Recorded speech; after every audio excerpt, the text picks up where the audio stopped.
It don't matter the color of the skin, either woman or man. Just let the case lands here. This is advance. Work, not a fake plan. Too many kids being This channel found in may these feature lakes. copyrighted video and audio content under the guidelines of fair use permitted by copyright statutes for purposes such as criticism, comment, news reporting, teaching, scholarship, and research. All content and credit. This channel may feature copyrighted video and audio content under the guidelines of fair use permitted by copyright statute for purposes such as criticism, comment, news reporting, teaching, scholarship, and research. All content and credit go to the original creators. No copyright infringement is intended. Thank you for tuning in to MTGV, True Crime TV. Y'all know what it is, man. Team Vibe, Miss V. And make sure you hit that like button. Shout out to everybody in the building. And make sure you leave a comment too. Yeah. Please do. We're gonna see you on the flip. Shout out to everybody here. Drop down in the chat and let me know who's here. So we got a lot of stuff to go over. Man, I've been looking at a lot of stuff concerning this case. And we all know that Nolan Wells was laid to rest today. My heart was so heavy watching the services earlier today. So I have a lot of things that I've been looking at, comparing a lot of things, just seeing a lot of inconsistencies and things that's out of place with this case. And also just looking at some of the past cases that Ben Crump has covered. And I was really shocked to know that one of the cases that he covered, their independent autopsy is not back yet. Like and then it was one where they didn't even reveal the results of the autopsy. So I really don't know how this is gonna turn out. I really don't know, but hopefully we'll find out what really happened to Nolan, the truth about what happened. Shout out to BFF in the building. Shout out to Gretchen in the building. Shout out to Lena Love. Good to see y'all in the chat. Shout out to everybody in the bushes and everybody on the replay. I usually don't go live this late, but I had a lot of stuff going on earlier, so I reset it to come in here. You never know what time I'm gonna go live, so just hit the notification so you know when I do go live. And I usually preset my live streams also. Another thing I was looking at is the judge, the ex-judge that had been coming out. He's from Mississippi. So I wanted to pull up something. I'm gonna start with that right quick. Yeah, he's no stranger to the people that he's been talking about. And I just knew that it was something about him that was a little bit different, because he seemed super angry to me.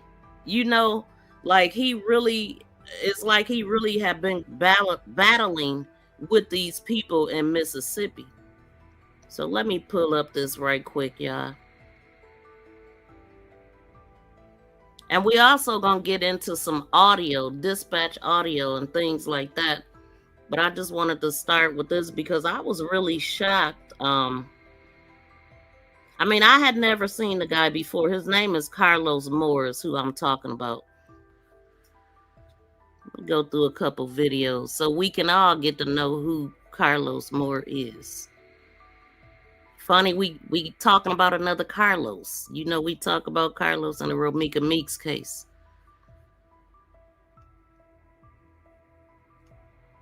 Let me see. Yes, welcome in, Auntie.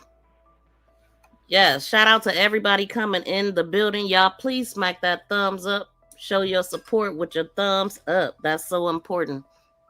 And also share it out. I'll shout you out if you share it out by hitting the share button. Go to create posts and then add MTGV Crime Podcast. It will show up on your YouTube channel. All right, so this one is about Carlos Moore being removed from the bench. Now, I knew I had heard that he was no longer a judge, and I thought they got rid of him, but because I had heard that. Hold on, let me make this bigger. Let me know if y'all can hear it.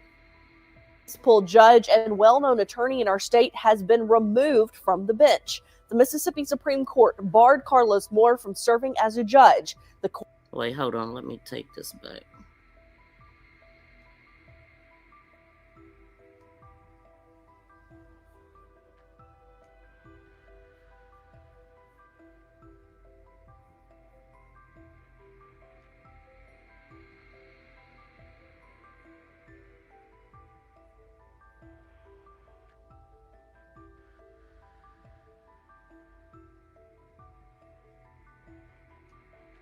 Okay, here we go.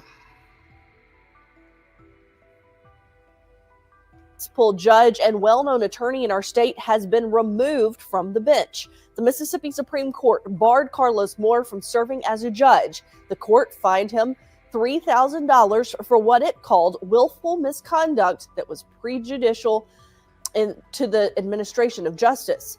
The case revolved around comments Moore made on social media over the acquittal of Kyle Rittenhouse. The High Court's ruling also comes just weeks after the Mississippi Bar's Complaint Tribunal suspended the civil rights attorney from practicing for 1 year. Now, you heard something about Kyle Rittenhouse. Now, why did it do that? Hold on. Let me go back. Once the flag is taken down from public property, I would immediately lose that stigmatic injury, and that my blood pressure hopefully will go back to normal or will be controlled by medicine. My EKGs will go back to being normal. And that Wait, what is going on? One less pill to sleep at night.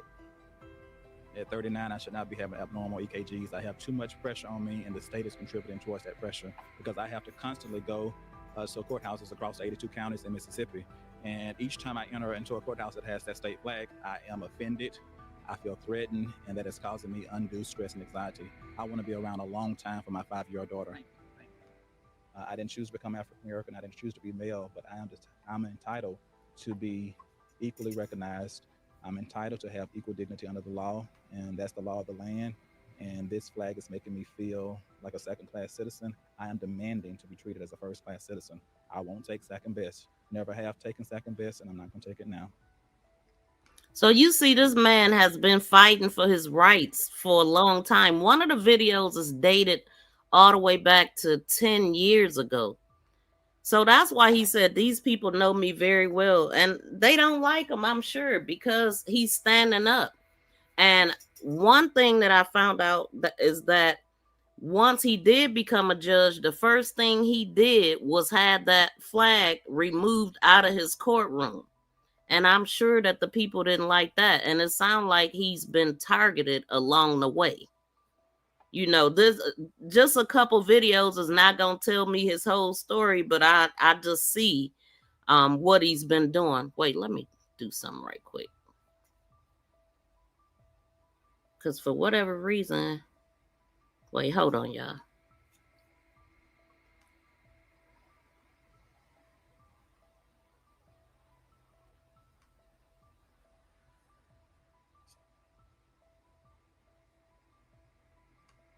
Thank you for sharing me. Thank you for sharing me. Thank you for sharing me. For sharing me. For sharing me. For sharing me. Thank you for so much. Join Sleuth Nation membership and become a sleuth for special members emojis, special badges by your name, and sneak peek videos.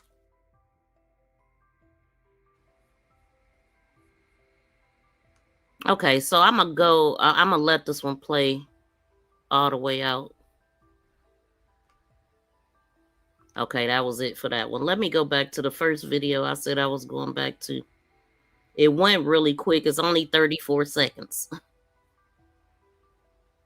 Municipal judge and well-known attorney in our state has been removed from the bench. The Mississippi Supreme Court barred Carlos Moore from serving as a judge. The court fined him $3,000 for what it called willful misconduct that was prejudicial to the administration of justice. The case revolved around comments Moore made on social media over the acquittal of Kyle Rittenhouse. Wow, that's crazy. And I remember when that happened. Number one, I was watching those protests live when it was going on, and he sued a lot of people after he was acquitted, found not guilty. He literally sued a lot of people, from what I'm hearing, and probably continuing to anybody that spoke bad on his name. I mean, or defamed him. But this judge, I would love to know exactly what he said about Kyle Rittenhouse, but that was crazy too. We all know that was crazy if you was paying attention to that. So did y'all know any of this about the judge? He was at the funeral today. Shout out to Tabany in the building. Okay. Sounds good. Yes, BFF. Okay, good. It sound really low. Yeah, rest in peace to Nolan. I did a couple shorts too, showing his parents talking and stuff like that. But let me get back into this video. That's messed up though. But like I said, I could tell that this guy was angry. Like just the way that he speak, the way that he looked, you can tell he ain't playing. He said, "These people know me very well." And let me go to this one. I'm calling on the mayor to take this case seriously. You probably know him as the attorney for Darian Murray, the little boy shot by a police officer in Indianola. Folks in Clarksdale and Grenada may know him as their municipal judge. Attorney Carlos Moore has been in and around the Delta for several years and has certainly made a name for himself. Now he finds himself again at the center of controversy, this time of his own making.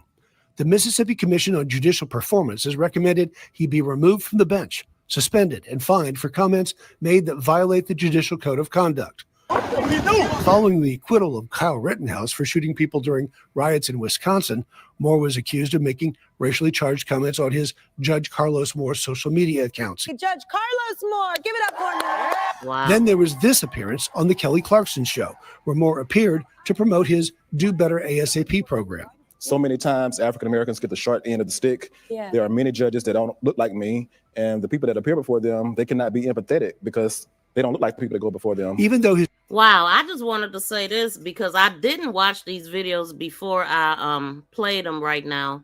And it's funny how the sitting judge Ashley Cole is speaking on an open case and all of this stuff. So I just, I wonder, it just made me think about that. She's a sitting judge speaking on a case, and he was a sitting judge speaking on a case.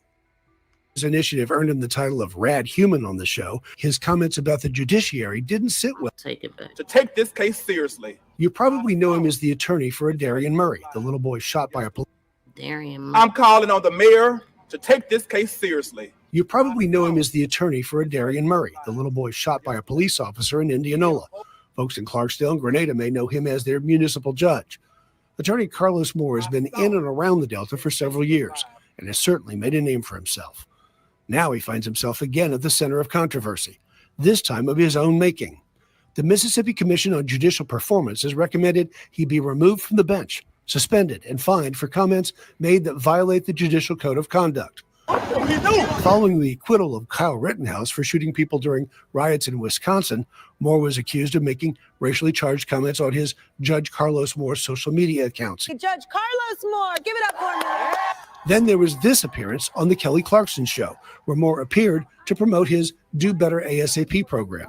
So many times African Americans get the short end of the stick. Yeah. There are many judges that don't look like me, and the people that appear before them, they cannot be empathetic because they don't look like the people that go before them. Even though his initiative earned him the title of Rad Human on the show, his comments about the judiciary didn't sit well with other judges. In his report, Judge Brule said Moore is, quote, nothing if not consistent in his predictability, in his complete and utter disdain for any professional conduct rule.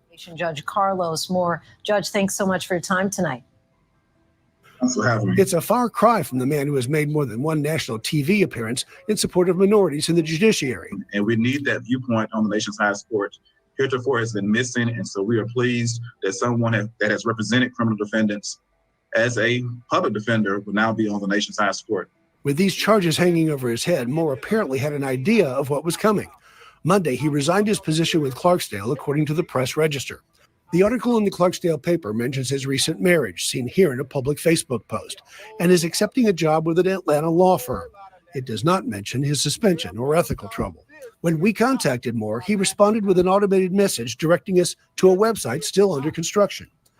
The Mississippi Supreme Court will schedule a hearing to decide if it will follow the recommendations of the commission, which would fine him $5,000, remove him from the bench, suspend him for 6 years, and reprimand him. Dennis Turner, the Delta News.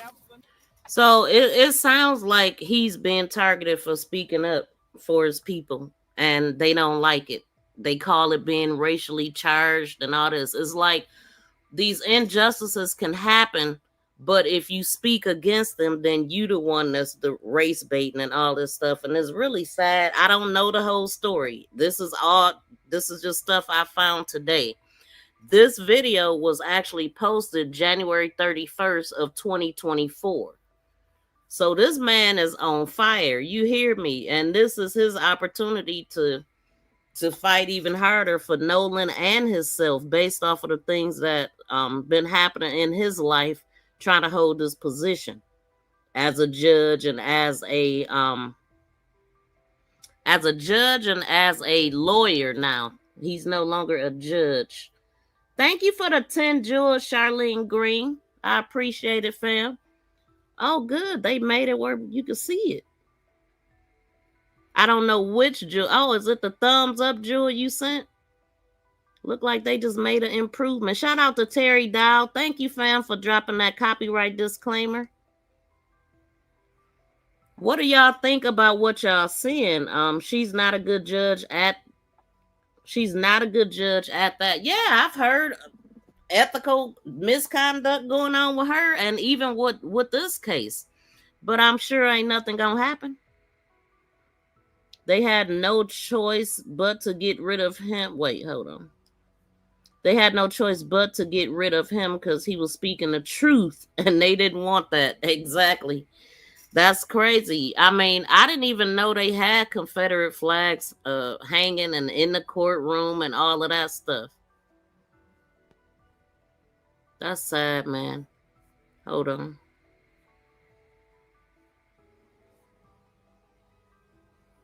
He is, and it's okay when YT people do it. Yep. So true, sister. Shout out to Crush. Shout out to T the Bomb. Shout out to Nurse M. Welcome in. Well, this YT judge should be gone already. Okay?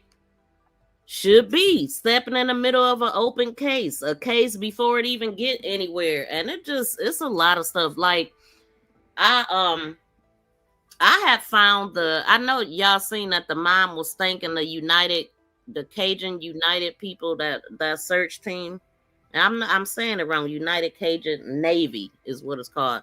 The first place I seen that, the person who shared that was the judge.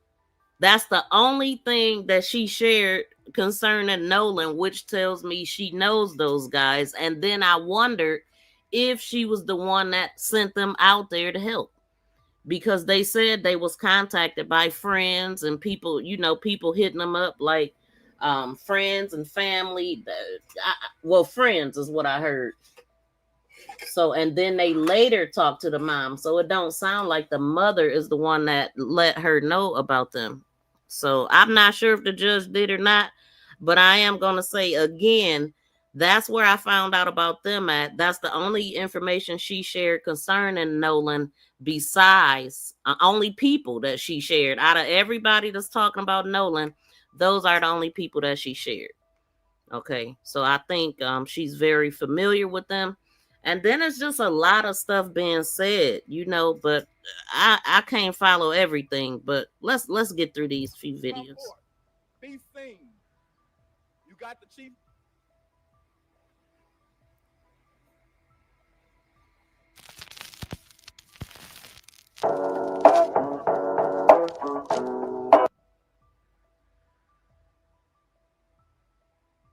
Don't know, he was recently elected in Clarksdale, Mississippi, as a judge there. And one of his first things that he did was he got the state flag removed from his courtroom.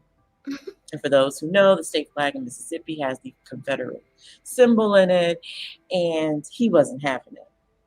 So he said that this was a great first day, and it was such a great feeling to see the cop drag the flag out of the courtroom. So kudos to him. And you know, in typical fashion, these white supremacist trolls are angry. They are so angry. They're sending him death threats and everything. And he said that the flag does not stand for justice, and it signifies the state's support of the sordid history of enslaving African Americans, as well as killing and raping them. Woo! Okay. Now that's true. I mean, and it's crazy. Let me get past that word though. And he has been involved in legal cases. So him wanting a flag out, and that's absolutely true. It's not justice for all with that flag, because everybody know what it represents. Oh shoot, there it is again. Hold on. Let me involving the Confederate flag prior to taking the bench. So he is very well versed when it comes to this disgusting flag. The flag is being taken down on all of the 8 public universities. And yeah, I just want to read to some of you guys who, you know, these trolls. I went on his Facebook page and you wouldn't believe some of the comments they're leaving. But it shows how just evil they are. And there was one I ran across that I wanted to read. Now, this is a person by the name of Nicole Views, and just while I was looking for information, I found this. This video, y'all, is from 8 years ago. 8 years ago. And this is from his Facebook page. So you guys go support his page. Go follow him, like him. And this comment is coming from a pig. I'm not going to say his name. He says, racist jerk. You need to worry about the Muslims flooding into our state. They are common enemy, not some flag. Wow. Another racist devil. Get rid of this bomb. I think he meant to say get rid of this bomb. Another one. I will fly my Confederate flag till I die. Nobody will take my flag down, you POS. So this lets you know the climate in Mississippi. I mean, and the fights that the fight for the rights that's happening there, and why this man is coming out swinging like he is. 8 years ago. So he been going through it for a long time, and they probably been trying to get rid of him off of anything that they can because of that. Piece of shit. Let's see.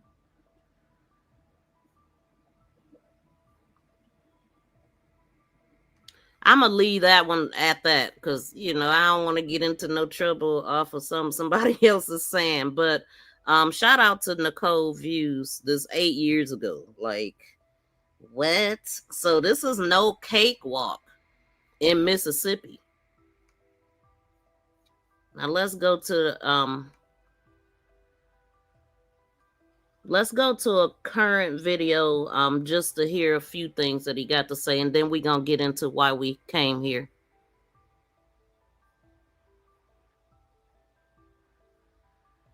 Murder, potentially with no one being held accountable. We're not going to do it. Whoever did something untoward needs to be held accountable, needs to go before a jury of their peers, and need to let that jury of their peers decide their guilt or innocence. The standards for an arrest warrant is simple: probable cause to believe a crime has been committed. The judge has to have probable cause, more likely than not, that a crime has been committed for an arrest warrant to be signed. It's not beyond a reasonable doubt. It's probable cause, more likely than not. That's a very low burden to meet, and the evidence needs to get to a judge pretty soon. We know that won't be the end all. Just because there will be an arrest at some point, I do believe it's still going to be a long process.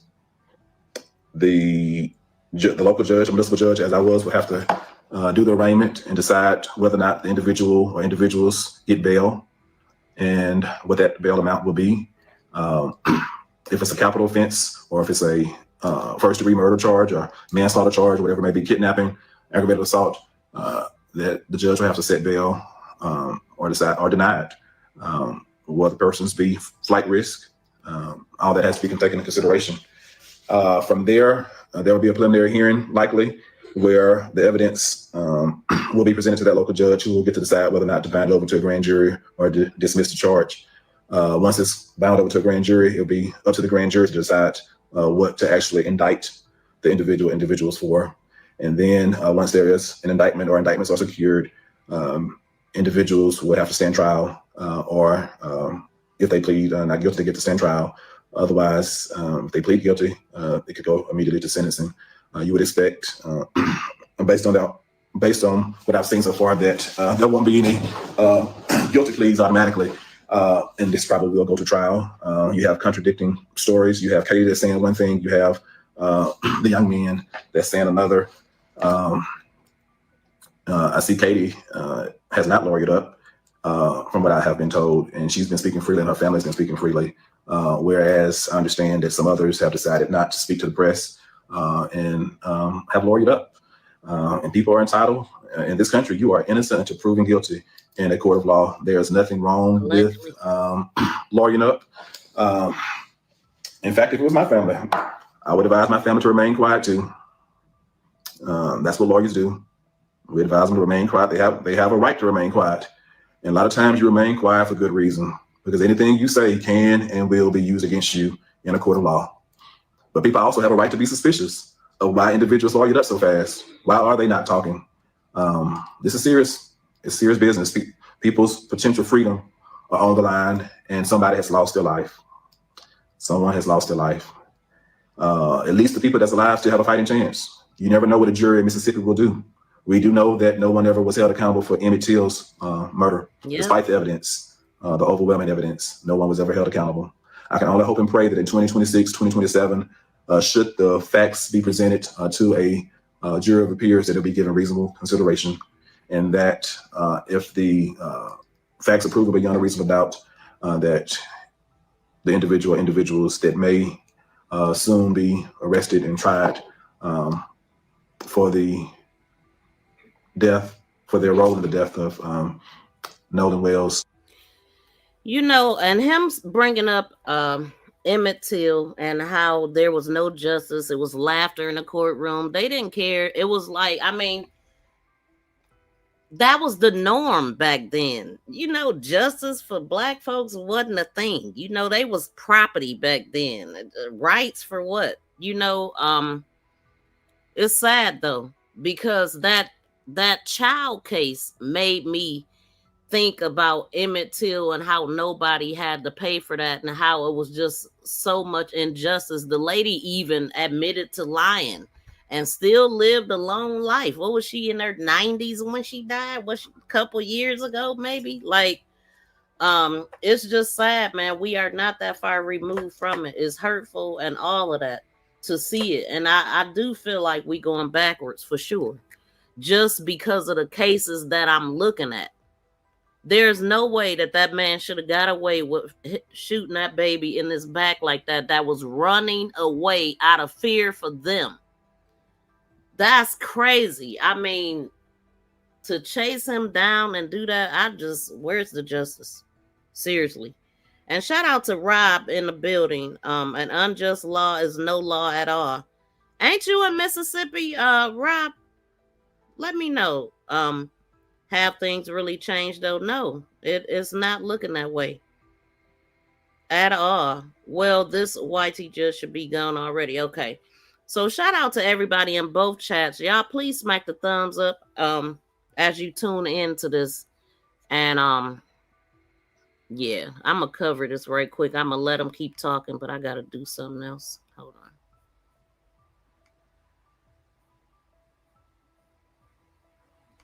Will be held accountable. That's all we can hope and pray for, and we will have to live with whatever the jury's verdict is, because in this country, if you go through the entire process, we live with the verdict of the jury. It has to be a unanimous verdict, and they get to decide guilt or an acquittal. And if they cannot agree, it's a hung jury, and the prosecution gets to decide if they try the case again. They can continue to try it again until they get a unanimous decision one way or the other. So it's going to be a long road ahead. Keep the Wells and Wansley's family in your prayers. They have to deal with all of this in a very public light. They are not allowed to grieve privately because of the very public nature of this death. And so it's a lot to process. One day your life is going as normal, and the next day you are thrown in the limelight. But I applaud the parents for standing together and fighting for answers. They have been very good. They are not accusing anybody of anything. They just simply want answers. And once those answers are given and properly investigated, they are hoping that the right thing is done. And that's my hope too. Whatever.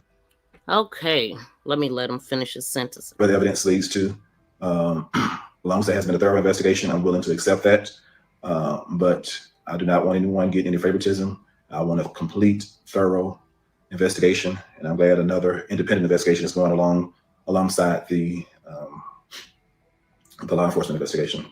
Again, I had the privilege of serving the great people of Mississippi, because the people of Mississippi, for a large part, certain people I consider great in Mississippi. I used to call the state great. I no longer will refer to it as a great state of Mississippi because it still has a lot of growing to do. It's not a place that I feel comfortable living any longer and raising my family. And I would encourage any of my friends to move to Mississippi in its current configuration. It's a dangerous place. It's a dangerous place with a deep-seated racism. And they are known to try to keep Black people in their place. So no matter what your socioeconomic status is as a Black person in Mississippi, they're known to try to keep you in your place. And it definitely happened to him. He's speaking from experience, y'all. This man is speaking from experience. So I'm going to leave it at that on that. And then we're going to go on to, like I said, what we came here for. But one of the things that I'm looking at is this, the friend. It seems like everything happened at the same time. Like I'm talking about on the island where, okay, so the friend, what's his name? Tristan Shepard said that he was the one that was into it with somebody. And he said that he was arguing. Some man started with him because he didn't like how he was talking to his girlfriend or something like that, I guess. And the guy told him he was wrong. He wanted to fight. So what I'm getting at is Nolan, when they speak about Nolan, they mention a phone, they mention a girl, and they mention him staying or not getting on the boat. When they talking about Tristan, they talking about a phone because he was saying, Ben Crump had mentioned something about the argument being about a phone or hearing them say something about give me my effing phone, which I didn't hear that. But so something about a phone concerning him. He said that he was into it with his girl and some man started with him. And also, it's conflicting stories about if he was if they were trying to get him off the boat or if he was trying to be kept on the boat. Right. So, I just feel like too many things happen at the same time. And one thing to remember is the lady that put out the picture, of them standing in the crowd and asking, do you think it's Nolan? And I thought I put it in here, but it didn't go in. But that picture of them standing at a distance.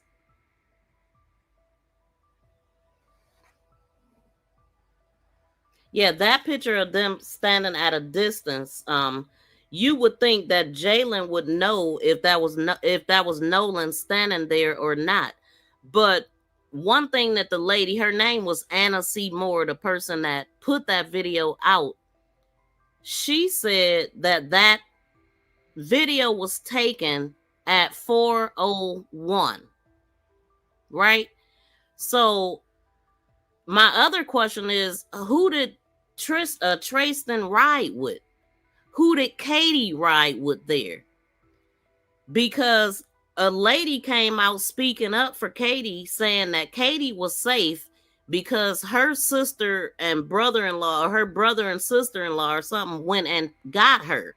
So it sounds like whatever this fight was and whoever it was between, it broke up everything. I'm talking about it ended the party. I don't believe that they had plans on going there from 11 to, is it 3 o'clock or 4:30 that they left? But I do know that they said 3 o'clock was the last time that Warren or the group allegedly seen Nolan. But that disagreement or that fight that happened was at 4:01. But by the time she took the video, it was actually over. It was ending. She said that was the end of it. But clearly we could still hear arguing. So it sounds like Trayston was still there. So who did Trayston get in the boat with? Because that would tell us if that boat was still there when that incident happened. What I'm getting at is I don't believe in coincidence, and too many things are lining up with each other but seem to not be connected, and I call bull crap. Okay, all of this stuff. Okay, so he got into it. Trayston got into it with a man allegedly about his girl, but Nolan wanted to stay with a girl. Okay, Trayston, according to Ben Crump, was arguing, saying give him his effing phone, but Nolan left his phone. Trayston allegedly was wanting to get off the boat, but some people say they was trying to get Nolan on the bus, but on the boat, but he wasn't on the boat. He didn't make it on the boat. It seems like to me, because the beach side is on the exact opposite end of where they found his body at, and they would have had to ride that way to get to where they was going, right? So I feel like whatever happened to Nolan, it happened while all that stuff was going on, right before they left. Because how was he still laying there? Like, how was he there where they made the call at about the boat? They were at the same spot. And when my last live stream, when I was reading the GPS information, I said that. I'm like, that's where they found them at, right? So too many coinky dinks, and I don't believe in none. Shout out to the 254 people in the building. Y'all, please smack the thumbs up and subscribe to the channel if you have not. So yeah, Jalen said that he seen Nolan. He seen Nolan last, and he also said that he was holding Trayston back. So now it's like, who is this mystery man that Trayston was allegedly into it with? Who are these people? I mean, and are they coming forward? Because you would think that they would. But again, that video was taken at 4:01, according to her Snapchat. And I had that in here. I thought I put it in here, but it's not. So let me see. This is some of the stuff that Trayston said. I think that at least took. Yes, but let me move this then.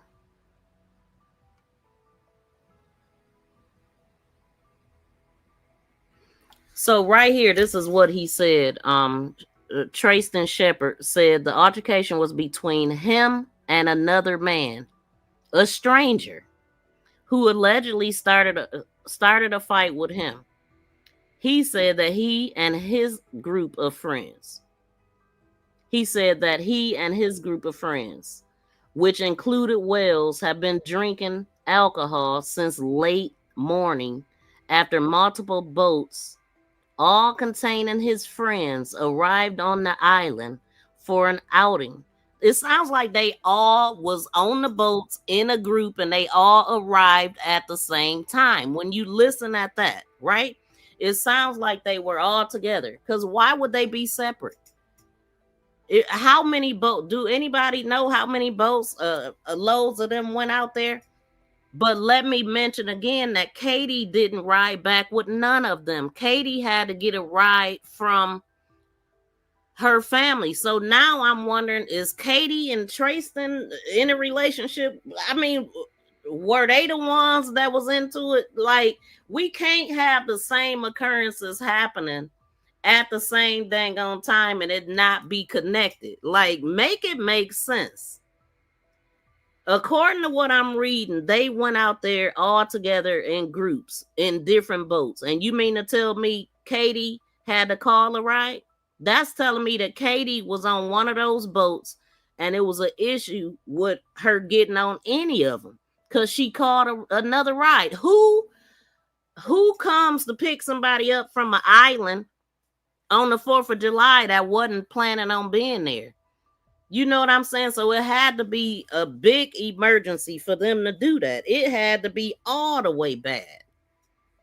And all of those people out there, a lot of people know what happened. They just not saying anything, or they are saying something and they talking to the proper authorities. But I don't know. Why no arrest? Because investigation. What? I don't even know what you saying. Shout out to Bronze in the building. Welcome in, fam.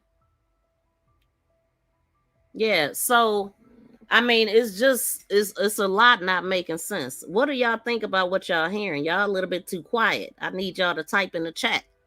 Let me know what y'all think. Sister, my God, with my state, I don't think I could live back then. Man, I definitely would want to live somewhere that's like that. Oh, that's right. You in Alabama. Okay. Have things really changed? Yep. Not at all. Don't seem like it. You just did Nightbot. Yeah, shout out to everybody hitting the thumbs up and talking in the chat. We are speechless too, mama. Listen, I need y'all to talk to me. So, okay, let me get through this article. So, he says Shepard said altercation was between. Matter of fact, let me read this from, because I'm having a hard time seeing it. So let me read this from the stuff that I have instead of trying to read it on the screen.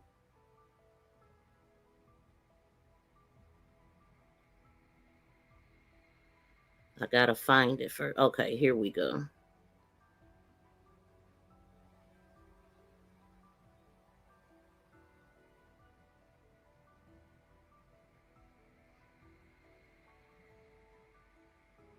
So it says Shepard said I got another part that's not up here. It says Shepard said he and Wells were among a tight circle of friends who had known each other since their freshman year of high school at Ocean Springs. Shepard, age 20, said Wells was just somebody that you automatically just felt so comfortable to talk to, and they bonded through sports. Their friends group was very diverse in race and ethnicity, and he said they all had one thing in common: admiration for Wells. But he was the only one left out there, so I don't know how much they admired him. He went on to say nobody would ever hurt Nolan in our friend group. We would die for him. I feel like that was a bit extreme to say. We would do everything in our power for that guy. No, you wouldn't, because he ain't there. Like, if he needed anything, we would do it. He said Nolan brought us all together, but he was the only one that was left out there by himself. Listen, for make it make sense. Why would Nolan want to stay there after all of these fights broke out? It would really be dangerous for him. All of that broke out. Like, let's just say if Tristan, he got into it with some strange guy. Just because Tristan them left didn't mean the strange guy left. So you mean that Nolan opted to stay there with these strange people that had already jumped on his friend that he could get jumped on? Like, make it make sense. It don't, and it never will. Shout out to Maddie Ben for the $5 or 550 gems. Stay hydrated. Thank you so much for your support. And he said Authorities stress their work to determine exactly what's going on. Anyway, hold on. Let's get to. Shepard also said it is very common for everyone to leave their phones on the boat. He said few videos or photos exist from that day because everyone was in the water and not on their phones. Well, it was people out there on phones. They just didn't have theirs, I guess. I don't know. But anyway, I mean, I have no problem with it being on the boat while they in the water. But as soon as you come up out that water, the first thing you're gonna do, grab your phone. You might dry your hands and then grab your phone. Okay. So let me get to the one that's up on the screen. He said, Shepard said the altercation was between him and another man, a stranger, who allegedly started a fight with him. Why would he pick him? Why? If we go off of what Shepard said, that he was into it with his girl, which I don't think that part is in the article, but if he was into it with his girl, who is his girl? Because it sounds like it might be Katie. I mean, see, I don't doubt that Nolan knew Katie or knew of Katie through others. And that could have been how, because she's somebody's girlfriend. Maybe she got a little fresh with Nolan, or maybe Nolan looked at her the wrong way. Maybe dude got mad. I just don't believe that this stuff is not connected, okay? So who allegedly started a fight with him? He said that he and his group of friends, which included Wells, have been drinking alcohol since the late morning after multiple boats, all containing his friends, arrived on the island for an outing that had been planned to be one last hurrah before returning to either work, school, or work after the holiday break. About 300 people, many of them former high school classmates, were gathered near them on the island. Because we know that Nolan graduated May of 2025. Jalen was a year under him, so Jalen just graduated. If they had a graduations in May, he would have graduated 2026. Tristan 20, so he been and graduated before both of them. But he said he know Nolan from high school. But when he first spoke out, he said that he was his best friend. He lost his best friend. The parents said they don't even know the guy. They didn't know Katie either, but they did say that they talked to Katie, right? And they talked to him too, I believe. And I know that Jalen was at the funeral services today. A lot of his friends was there. I don't know if I would guess that these guys that were on the boat, known to be on the boat with him, didn't show up since they lawyered up. Police was called when they was trying to retrieve their property and all this stuff that night, the night that Nolan came up missing on the 4th. So all these people and nobody know nothing. So putting it like that, there's multiple boats with multiple classmates, former high school classmates. It was a lot of them. It's a lot of people that ain't talking. It's a lot of people that ain't talking.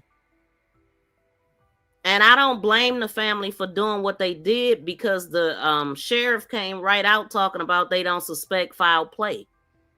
And you already know what's coming next after they say that, when you ain't did a lick of investigating, you know. But I'm also concerned about the autopsy and if the autopsy will come out, because other cases that were blew up, they autopsies still haven't been released. I will have to look at something else to get the names, but I was just like, what? You mean to tell me? And it was a couple of them. The independent autopsy didn't change the ruling either. And Crump has spoke on that, saying that they need the results of the other autopsy and all of this stuff, and that ain't been released, and it's only so much the second autopsy can find because it's already been tampered with, or however you word it. But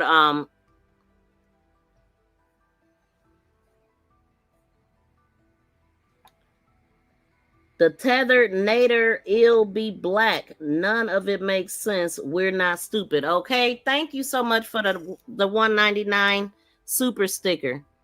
Shout out to you, fam. I appreciate you helping me get closer to my goal. And shout out to everybody in the building. Y'all, please smack the thumbs up and also subscribe to the channel if you have not yet. Okay. And so later in the day, after being told the boat, this another one. Later in the day, after being told the boat needed to return to shore due to an electrical issue, Shepard said Wells said he wanted to stay behind because he met a girl and would return on another friend's boat. First of all, here's another coinky dink we got, right? Wasn't the issue the belch pump or whatever, however you say that? It was a pump issue. So now you want us to believe. See, and then he also said, after being told the boat needed to return to shore, that makes me think that he was on the boat with them, right? But if we are to believe that he was on another boat, you want us to believe that another boat had an issue too. So we had an electrical issue and a pump issue. Make it make sense. Please make it make sense. Because I don't believe it. They seem to leave out who's on the boat and what boat they're, who's on what boat. They haven't told us that at all. Shout out to Kicking It with the Rooks, dropping the clock it, okay? I like that they showing us now. I literally was just complaining about this. So StreamYard just made this update. We can now see the jewels when y'all drop them. So thank you so much, Rook. She dropping the floating heart. Good to see you, fam. Thank you so much. Question. What is the question? Hey, I got questions, okay? Katia, Davis, we all got questions. Make it make sense. We don't believe in coinky dinks over here. And yeah, something ain't right. I'm sorry.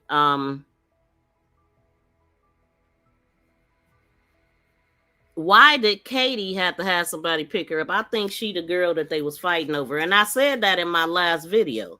I believe it. I believe that, I believe it. I mean, prove me wrong or shoot, tell us something. And then it says, however, Tristan Shepard, who said he was a high school friend of Nolan, said Sunday, the voice heard on the video was his own. Wells is not in the video, he said. Right? And then Jalen said some stuff that was off too that didn't make sense. And then he said, that's me yelling. There was no talk about a phone in that video. But instead, Shepard said he was telling others who were both restraining him to let him off the boat so he could continue fighting. That's what he said. That's what he said. Like, what? It's always a pleasure to catch you live. So happy to see you, fam. I was binge watching your shorts. I can't believe that shark short got up to 74 million. So y'all go check out Rooks. Drop your link, fam. You a moderator, drop your link. Y'all check her out. She don't do crime, but she have fun content. I believe they all know something. Exactly, BFF. Exactly. Gretchen said, hey, Gretchen. How you doing, fam? And I see you said you was catching up. You catching a replay. She has something to do with something. Exactly, because he's into it with a girl. This is how I felt, how I'm kind of taking it, like, since he want to holler at my girl, you stay with her then. So they say, and I mean, this is just how I'm thinking, like, since you want this girl, then you stay here with her, and we gonna say that you stayed with a girl. Nah. Or you take her then, since you got a problem. They said that Nolan was the person that if it was a fight, he was always the one trying to make the peace. So was he the strange man that was trying to keep them from fighting? I don't know. Let me know. It don't make sense. Here's another thing. So I'm gonna move this article because I'm just going through some stuff that I have here. In another article, and I don't know which article I snapped this from, but it says here that Trace and Javon were longtime friends of Nolan Wells, whose body searchers believe they recovered Monday morning off the western tip of Horn Island. The young men were among family and friends who comforted one another at the lake of Mars boat launch, where emergency responders staged search boats.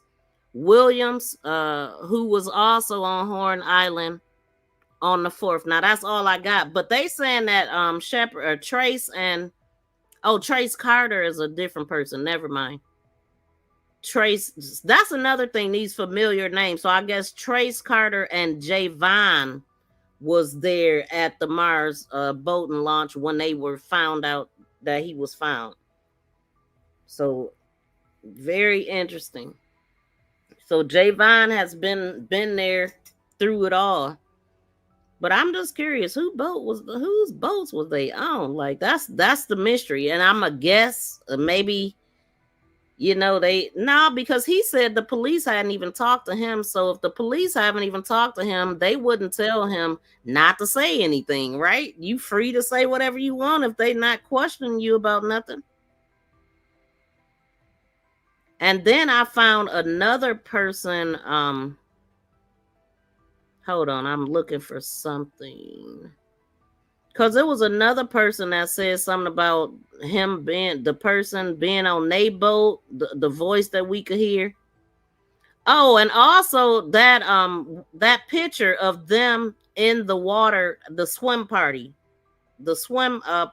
thing. There's a guy in that picture with USA shaved on his chest, and they want us to believe that this wasn't on the 4th of July. Like, make it make sense.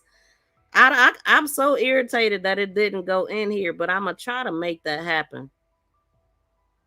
I'm gonna have to do a couple things at once, like I'm kind of doing now.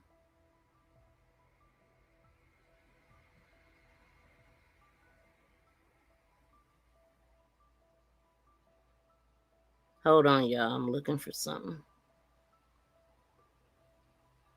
Wait, maybe it's up. Oh, right here. Okay, so that lady Anna C. Moore that had posted the video of the argument or whatever, showing her timestamp as being 4:01 from Snapchat. Somebody had commented on that video saying, "I'm actually on the boat that you paused on," because they was paused on the boat or whatever. Because she was telling people to try to pause it and see if they could see Nolan or whatever. She just said it was a fight out there and Nolan could have been involved, but she don't know if he was. So pause and see if you could see him and all this stuff. So this person said, I'm actually on a boat that you paused on. The guy yelling is on our boat. Okay.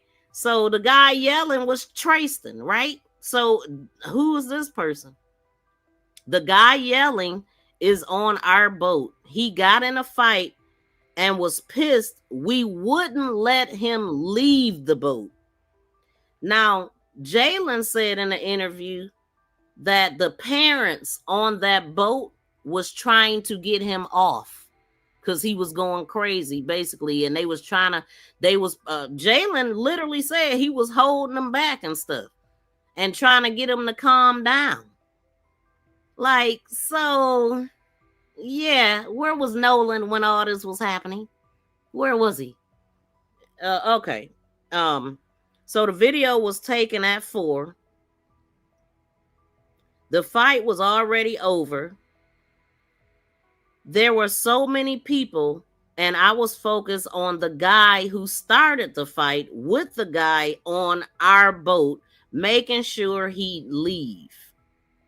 So I cannot confirm nor deny if it was Nolan that was there or not at that time. The fight itself did not, however, involve Nolan himself. So these people talking as if, now she talking about the guy. Who is he? Why not say his name? If he was on your boat, then you would know his name. But she talking about Tristan. But she didn't say his name. So I don't know. But I'm just saying that caught my attention when I seen that.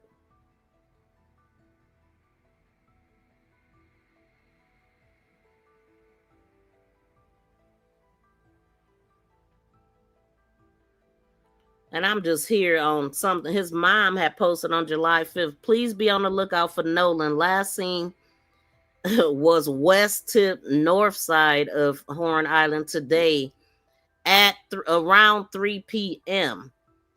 See, the time was 3 p.m. The original time, I thought they had said it was 3 p.m. that they left.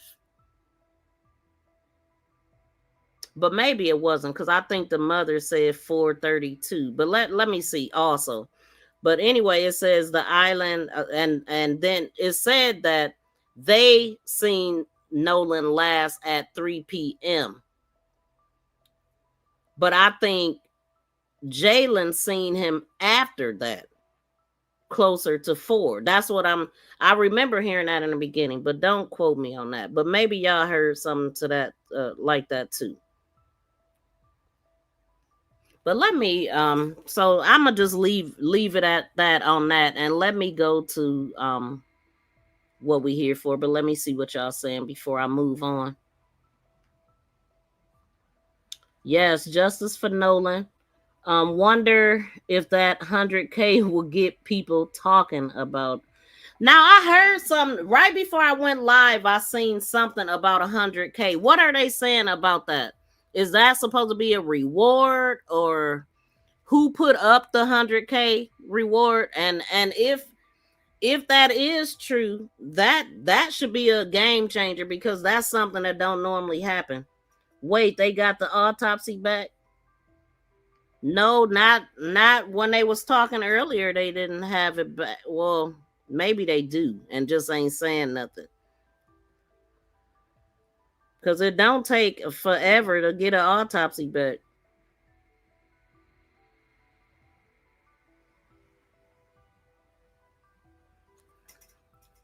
But my condolences to the family of Nolan. Yes, Janet, for sure. It was so sad. I was in tears, boy. I had to tune out of that funeral, because the first part of it, they was just showing pictures when he was a little boy, and then they playing the church music and all that. Boy, I was bawling.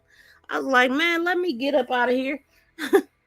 And then I came back and watched a little bit more. Like I said, I posted some shorts. They're trying to sweep this under the rug, but Ben Crump and crew is putting together too much money for this to happen. They putting together too much money for this to happen? Yes, it's a reward. Okay, who now? Ben Crump and them did it? Yeah, justice all day for him. Who all donated to the? Oh, it says Al did 50K. Oh, I heard him say that. I did hear him say that he would do 50K, but I didn't catch the first part, I guess. Like I said, it had me crying. I felt like I was really at a funeral, and I don't like funerals. So but I did hear him say the 50K. Okay. So Al and Tyler both put up 50K apiece. Thank you so much, y'all. I appreciate it. I was in tears too. Man, balling. Then I just kind of tapped out and did start editing videos, the funeral videos and stuff. Okay, and all right, let me go. I'm still kind of looking through these screenshots that I have. Now, this is what Anna Seymour, who posted the video, everybody knows now, and she took it off her page too.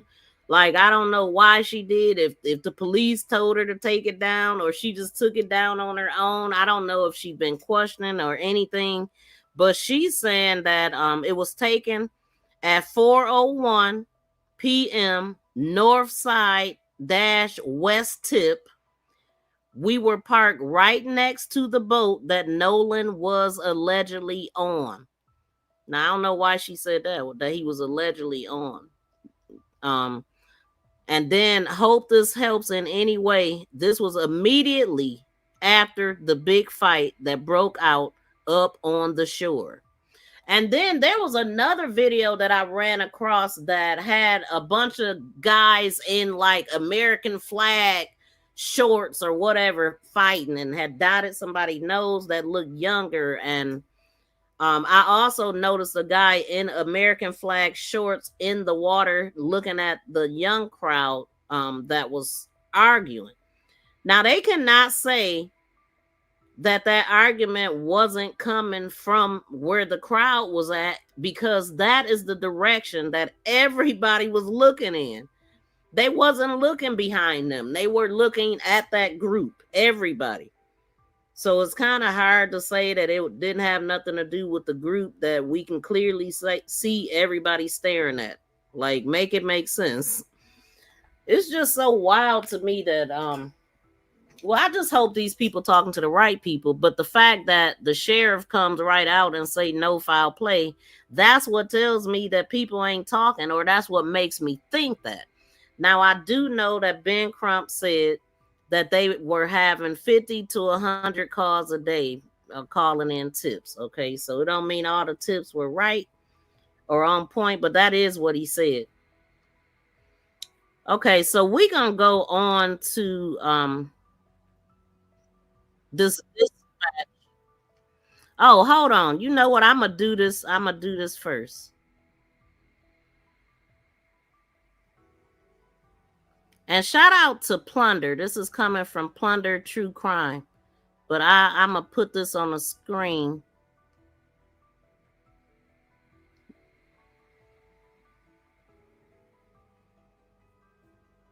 I did a short about this too. Where Jalen's mom nudged him and asking y'all, what did y'all think that was about? Oh, shoot. Hold on. I got to pull it back up. What the heck? Oh, no. Wait.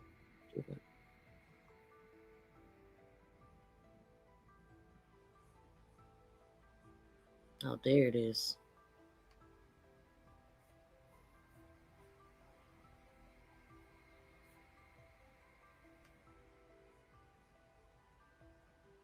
Y'all, please smack the thumbs up if you haven't already. Make sure you subscribe to the channel. And drop down in the chat and let me know what you think about what you're hearing here. I want to hear from y'all too. Because I'll be looking out like, what do y'all think? Y'all hearing this? All that.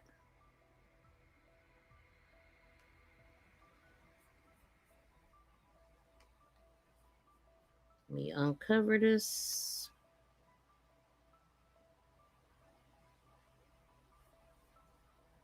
Dang. It's lagging a little bit on me, y'all. That's why it's not helping me at all.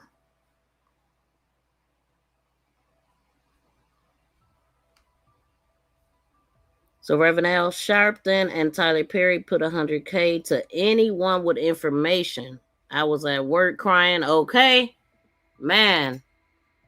Did you tune out or you stayed on there? Shout out to Freedom for the 440 gems. Thank you so much, fam, for helping me get closer to my goal. I definitely appreciate y'all. I think this is my first time seeing you, Freedom. Shout out to you.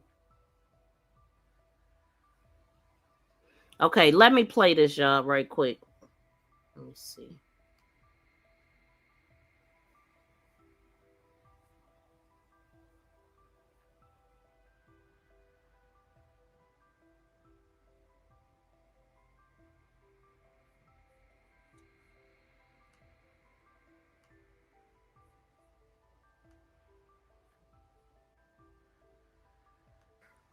A lot of just leaning on each other in this moment and just taking it day by day. That's really all we can do right now. It's been hard. Every day is different. And really every second is different, which is something people need to understand. Grief is not one emotion, right? It's multiple emotions and they're all happening at the same time. And so it's just like 1 minute I can be I can be okay like this and I can talk about it. And then the next minute I'm breaking down in tears because it's a constant reminder, because if I'm being honest, we really just have not had time to fully grieve with everything that's going on. This is your baby, and everyone must understand that. And just day by day, have you been hearing anything from investigators? No, the last time I spoke with an investigator, it was Major Smith, and I had reached out to him via text message. That was last Tuesday. Other than that, I have not spoken with anyone. That is and no agonizing. one has reached out. That is shocking, first of all, but also agonizing to think that has been that much time having passed. I mean, Javon, I want to come to you because you're his friend. You were on the island on the 4th. You were on a different boat. Do you recall seeing him at all that day? Yes, ma'am. I did see him when I was out there on the island. Can you tell me what you saw? Is anything seems... And y'all see where she nudged him at, right? Y'all definitely could see that. Let me take it back. Pay attention to the eyes and all that. I think I went back a little bit too far. Friend, you were on the island on the 4th. You were on a different boat. Do you recall seeing him at all that day? Yes, ma'am. I did see him when I was out there on the island. Why? Why do y'all think that happened? I mean, you see his face, see her eyes and all of that. Like, why didn't she want him to say anything? Was she afraid he gonna say too much? Be careful. What was that about? Do you think the police maybe told them not to say anything? I don't know. Have the police talked to him yet? Because we know that at his TMZ interview, he said that the police had not talked to him yet, or they had not talked to him at all. But I also noticed that TMZ interview can't be found nowhere. I've been looking for it and I cannot find it, but I did find it on like other people that had already talked about it.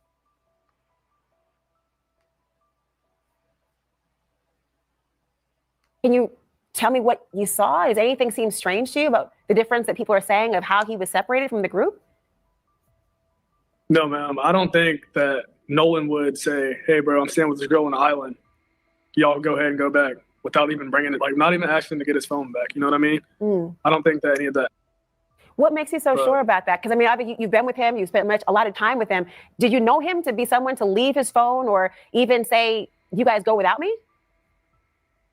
Never. I've never known Nolan to stay back while his friends leave. He's always been a guy where if he rode with you, he's going to come back with you. That's always how he's been every single time. You know, this friend of his, Trayston, also told ABC that video people have been talking about that was said to show some sort of altercation, it did not involve Nolan. He said it was actually him yelling in the video and that you and a family member were holding him back because he'd been in a fight. Is that accurate? Yes, ma'am. We were calming Trayston down. In that video where he said, give me my effing phone back, it sounds like him. So I'm pretty sure that he was right on that. But Javon, I'm so sorry to think about. See how he went with the narrative about the phone? And in the article I just read about Trace, he said that it wasn't about a phone. And then he also said that he was holding them back. So wouldn't you know what was said or what he said? Wouldn't you? I mean, we wouldn't have to take his word for it. You was there, right? You was right in the middle of it all. It just and I'm really not accusing them of anything, but what I am saying is that something is off. Like, I don't know who did what, but what some of the things that I'm looking at is not making sense. which is what's making me say what I'm saying. Like, I mean, yeah.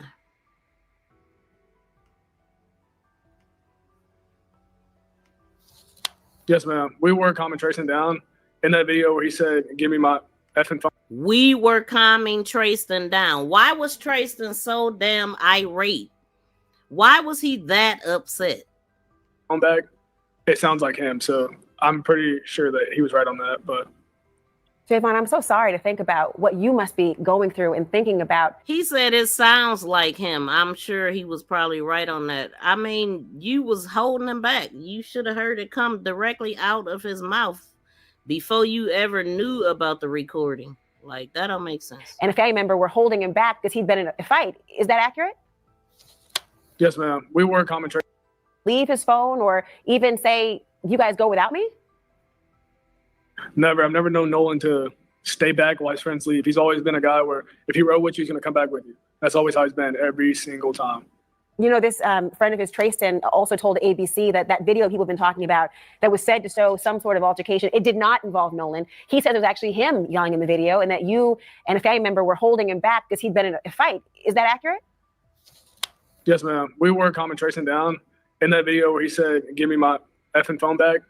It sounds like him. So I'm pretty sure that he was right on that. But Javon, I'm so sorry to think about what you must be going through and thinking about what's happened to Nolan. I mean, you mentioned a phone. Tashima, a huge question so many people have is why he would have left his cell phone behind. And you say you were the person who actually went and retrieved that phone for the family. How'd you get your hands on the phone? Where was it? That is correct. Christine called me and told me, "Hey, where are the boys? Nolan hasn't been heard from since such and such time. Where are your boys?" I said, "Well, Javon is with his girlfriend, and I just spoke with Jalen, and they are headed to downtown," which I was literally getting ready to get in the shower to go downtown as well. And we know when the mother originally told the story, she said that the boys were with her when she called. She literally said that. So, I mean, it is a lot of inconsistencies, y'all. I don't know why. Make it make sense. Unless she, I mean, no, she would have known that they wasn't with her. Like, anyway, I'm going to just keep listening. She said, "Well, Nolan has been." So I instantly called with Christine on the phone, Javon. Javon said, no, he hadn't seen Nolan since early on the island. And he was like, "What? Are y'all serious?" We was like, "Yes." And so Christine intervened in the conversation, said, "Nolan has not been heard from, are headed to downtown," which I was literally getting ready to get in the shower to go downtown as well. She said, "Well, Nolan has been." So I instantly called with Christine on the phone, Javon. Javon said, no, he hadn't seen Nolan. And she literally said that she called with Christine on the phone. She instantly called with Christine on the phone. So did Christine, is it possible that she thought they was with her, but they was over the phone? I don't know. But she clearly said that her boys were with her. And that's another thing, right? She was saying that they basically, they were getting ready to go down to watch the fireworks or whatever. Jalen, well, somebody was already there and whatever she just said, right? So, in another part of this interview, Jalen was saying how him and Nolan is always together and they always, you see one, you see both. Why didn't Nolan go to the fireworks? It seemed like the fireworks would have been something that everybody was going to go do after the fact, maybe. Or maybe not, because we know that a lot of them went to one house, which she going to talk a little bit more about that. Let me let her just talk. Since early on the island. And he was like, "What? Are y'all serious?" We was like, "Yes." And so Christine intervened in the conversation, said, "Nolan has not been heard from since he left the island." So Javon was like, "Well, that's when I seen it. I haven't seen it since then." So if Christine intervened, then that means they would have had to been on speakerphone to be able to hear each other. Again, everybody goes their separate ways. So I then hang up from Javon because obviously there's nothing he can say to tell me anything. So then Jalen, I call him. Jalen did not answer the phone. Christine again is on the phone. Jalen did not answer the phone. LeBaron, he didn't answer the phone. I called LeBaron, which is their other friend, LeBaron Broomfield. He answered. He said, Jalen is in the gas station. Hold on. So I wonder if LeBaron went to the island too. So he said, hey, Jalen, Mom on the phone. So I was like, Jalen, like, what's up, Mom? What's going on? I was like, hey, have y'all heard from Nolan? They said, no, we have not heard from Nolan. But where was the phone? So I was like, well, okay. So that's when we started checking the phone. Well, for Christine, it said one place, but for them on Snapchat, it showed another place. So that's the place we went to. And it showed that everybody that was in the house, it was like a lot of people there. Like it was, I'm not familiar with all the kids. I only know like one there, but it showed that the phone was at what a lot of people were at. Now, initially, I thought that they were saying that the Life 360 showed more than Snapchat. But when you listen to her here, it sounds like Snapchat had more information than Life 360 because she just said that's the one that they went with. Well, for Christine, it said one place, but for them on Snapchat, it showed another place. So that's the place we went to. And it showed that everybody that was in the house, it was like a lot of people there. Like it was, I'm not familiar with all the kids. I only know like one there, but it showed that the phone was at what a lot of people were at. So that's how we knew where to go to. We went there. They were all there. They were sitting there, lights off, watching TV. Did they immediately give you the phone? Because knowing that phone was there. It took about 15. They did. They gave me the phone, but it took about 15 minutes to get the phone. Because I even asked, I'm like, did y'all have to walk back to Horn Island to get the phone? Or like, where's the phone? Because it took so long when they said it was when Wyatt told me it was in his truck. It took him so long to get the phone back to me. So you just heard her say that Wyatt, well, did she say Wyatt told me that it was in the truck? Wait, hold on. Let's take it back.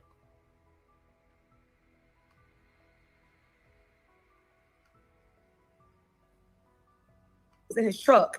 It took him so long to get the phone back to me. So it was in his truck. It took him so long to get the phone back to me. They did. They gave me the phone, but it took about 15 minutes to get the phone. Because I even asked, I'm like, did y'all have to walk back to Horn Island to get the phone? Or like, where's the phone? Because it took so long when they said it was when Wyatt told me it was in his truck. It took him so long to get the phone back to me. Christine, so when they brought the phone back. I'm sorry, go ahead, Dashima. I want to hear that. When they brought the phone, after I said something about it, he was like, well, she's going to get it. I was like, who's going to get it? He's like, the girl's going to get the phone. Okay, so Tashima, she like. So who is the girl that went and got the phone out of Wyatt's truck? You know what I'm saying? Like, make it make sense. So you call the mother and tell the mother that, you know, he missing. You call the Coast Guards before that, but you never mentioned to her that you got his phone. That is the wildest, craziest thing ever. So, yeah, and the autopsy should reveal what happened to Nolan. Yeah, if they not botching it. We have heard of botched freaking autopsies. And Kendrick Johnson was one of them that I can just think of off rip. Shout out to and Jeanette for the Unk Alert. Shout out to you, fam. Let me show all of y'all some love. It looked like we got 10. And I wonder how that showed up there. But shout out to all of y'all for helping me reach my goal, basically. Because I can see the number. I'm so proud of StreamYard for tallying this up for us. A big shout out to all of y'all.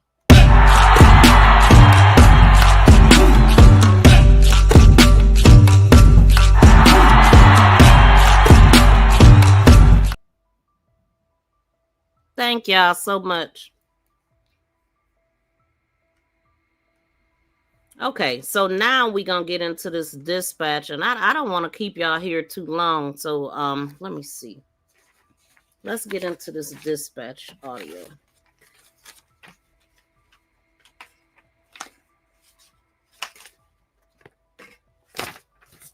Let me get organized here.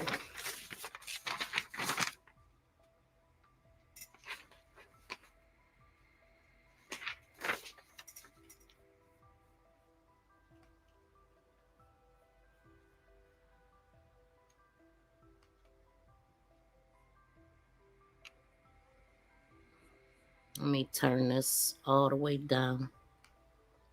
want y'all to hear as much as you can.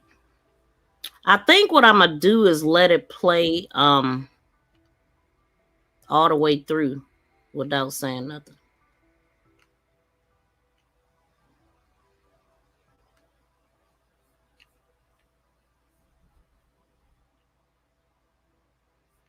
Y'all, please smack that thumbs up if you haven't yet. Let me move this off here too.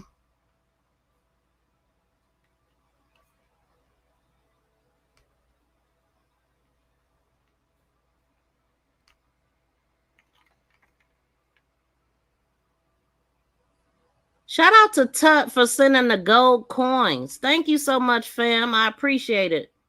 Welcome plan for the independent autopsy. Yeah, thank you, Tut, for the gift. Because he was definitely deleting the pictures and text messages along with the videos, okay? So the phone was in his truck, but never mentioned it to the mother, but you called to tell her that. So that, I mean, come on, man.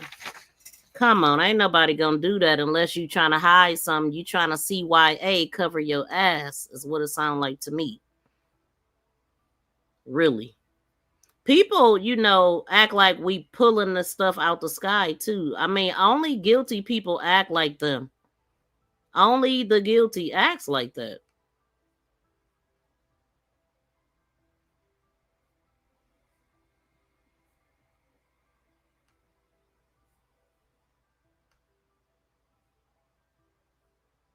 Let me know if y'all can hear this okay too.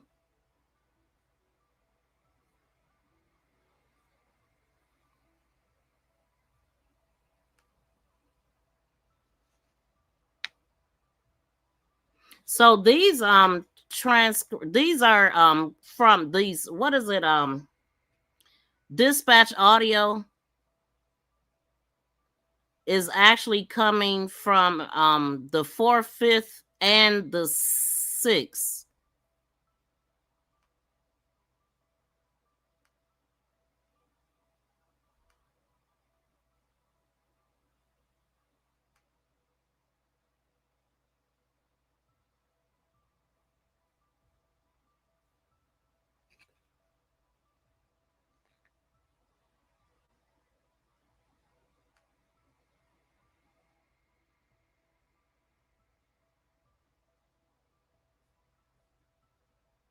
I don't have all the answers. That's why I dug through. I spent like the past 4 days trying to get public records request and going through dispatch audio. 70 True Crime Audio. El Camino Road, reference to a missing persons report from the east side. That's what we have for now. There's conjecture, theories, wild accusations all over the place. I just want to get to the truth of what actually happened. So we're going to listen to July 4th, July 5th, and July 6th audio. This thing acting stupid. I'm trying to stop it. All kind of stuff. Okay. So y'all heard that. Let me take that back.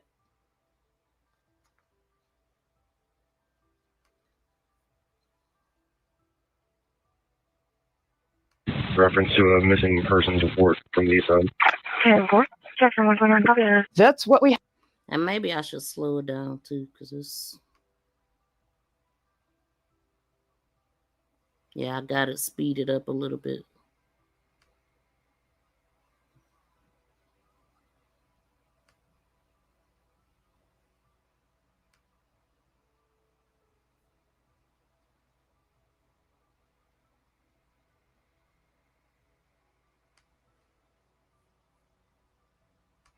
Reference to a missing persons report from the east side.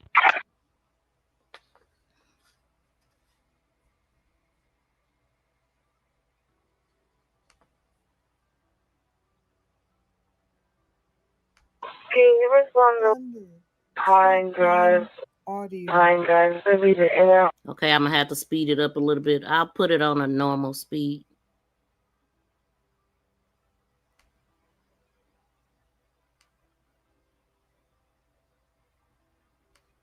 Because it sounds bad if it's too slow and bad if it's too fast. Let's try that.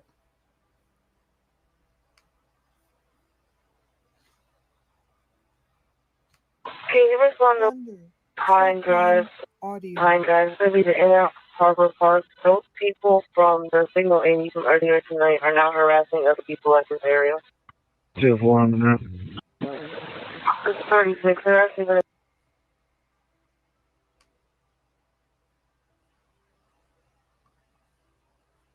Hold on, y'all. Be patient with me. Because I don't like how it sounds.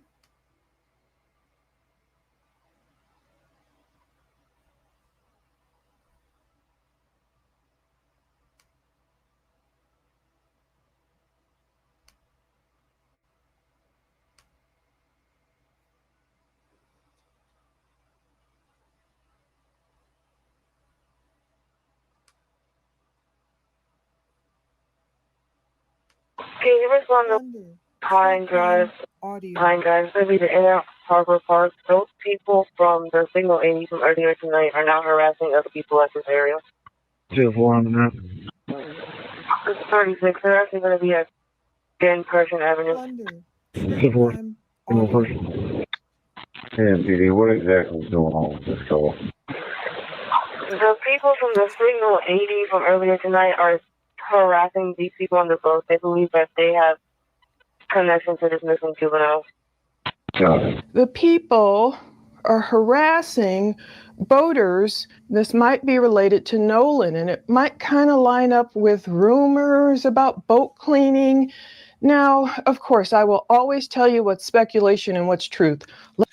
Okay, so that just try to catch what y'all can catch here, right? So let me see.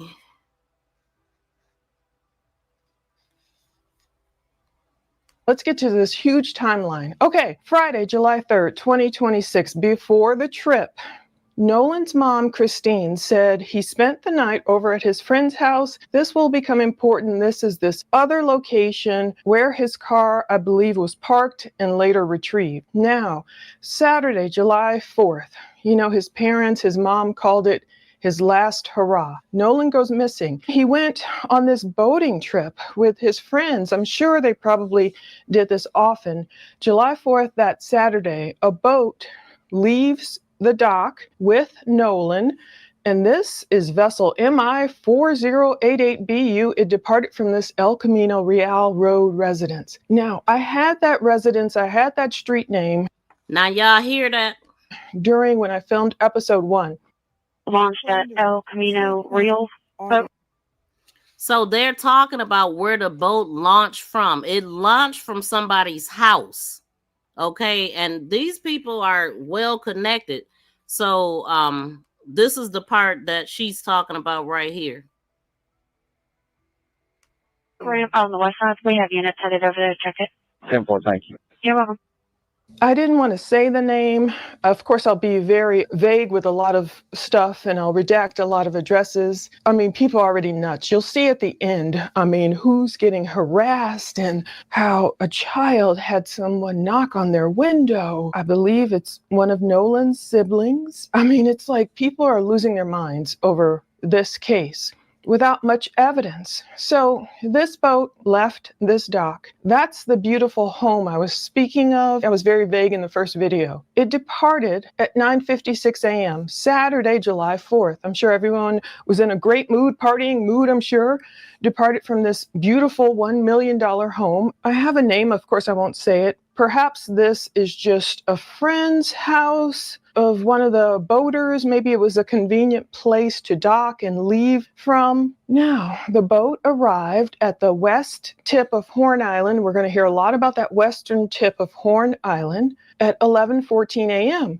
Now, I know the group got there at 11:14 a.m. And since this was Nolan's last hurrah, I wonder, did he plan to really party it up? Did all the friends plan to, have a great time? Because I think football camp started that Monday or whatever. Did he plan to stay there the entire day? Did they plan to stay there till midnight? I don't know what the original plans were.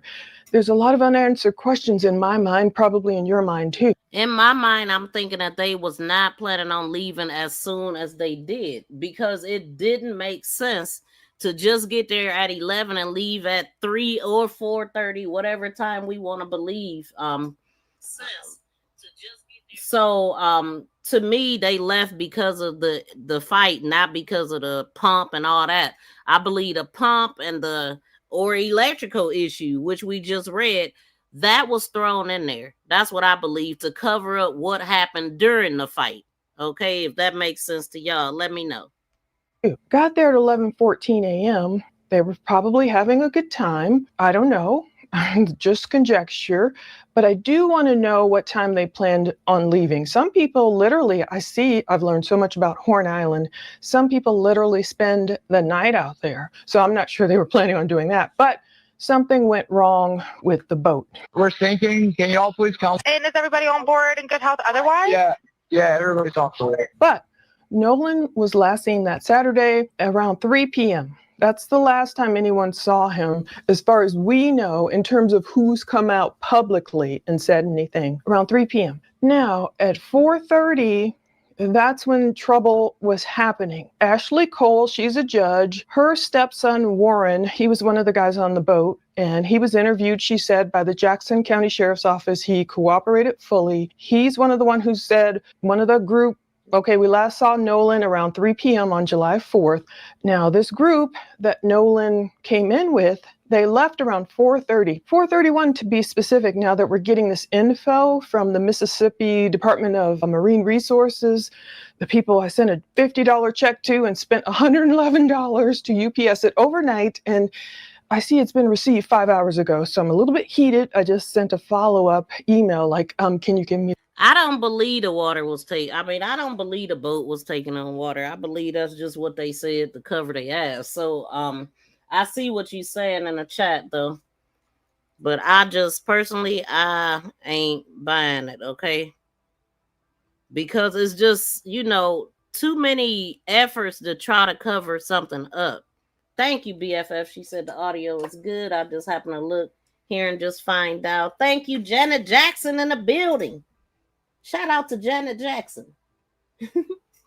Okay, let me go here.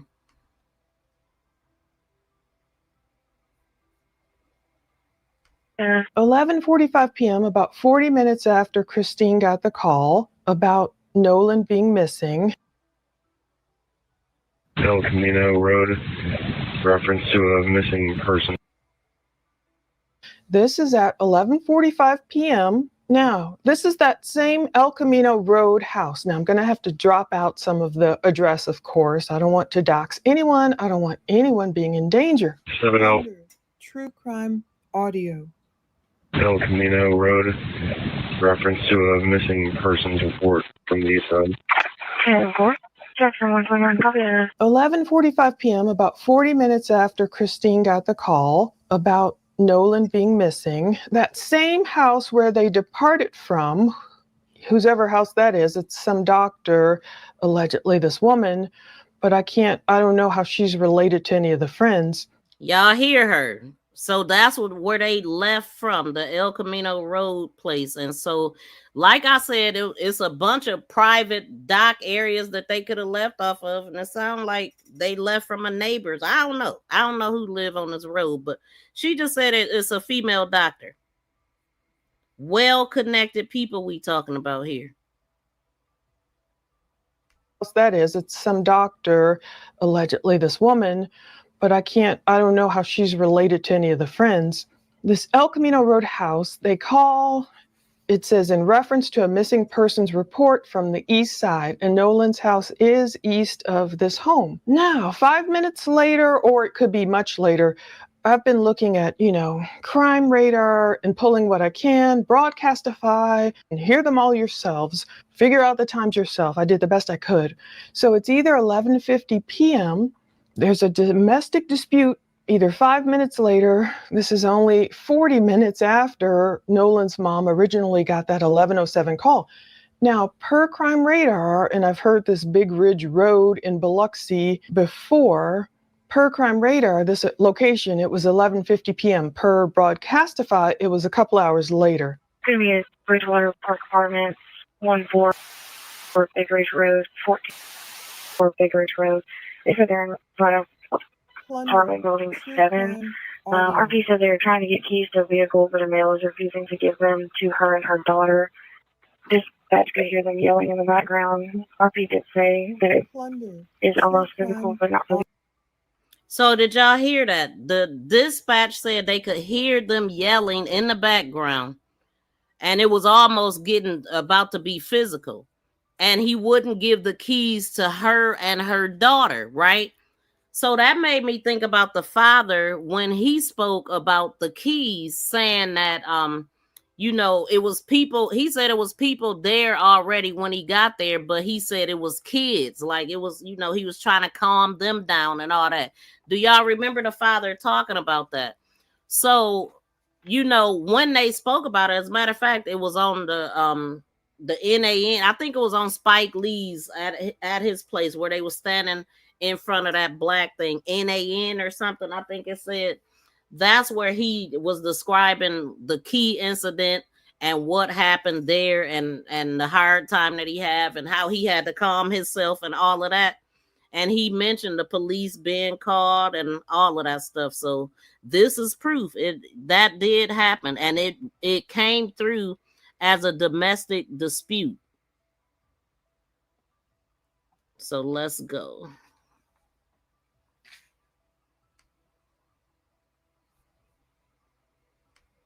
They said they're in front of apartment building 7. RP said they were trying to get keys to a vehicle, but a male is refusing to give them to her and her daughter. Dispatch could hear them yelling in the background. RP did say that it is almost physical, but not physical yet. So I'm also wondering who and her daughter, like, was that the mother trying to initially go get the keys? I'm not sure who initially. They didn't tell us who initially was trying to go get the keys. I just knew that the father had went and got them. I didn't even know all this. Dispatch could hear them yelling in the background. RP did say that it is almost physical, but not physical yet. 10-4, you said apartment building 7? 10-4. 10-4, 78. Station 2 to 30, are you 43? 43, I'm getting tired. 10-4. 129, Jackson, show me at 23 at Bridgewater. 10-4. So I believe this event is tied to, it might fall in line with after Nolan's mom, got the news. So she sent her friend Tashima Hands over there. Tashima talked to the news too with her son. Nolan's mom, she was probably out of her mind. She's trying to figure out what jurisdiction do I report. Now I know Tashima was the one that went and got the phone. And so I'm really not sure. Maybe the mother was trying to get him herself at first and then had to call her husband over there. But it was also some young kids over there upset. So, okay, mom calling this. Hold on, let's see.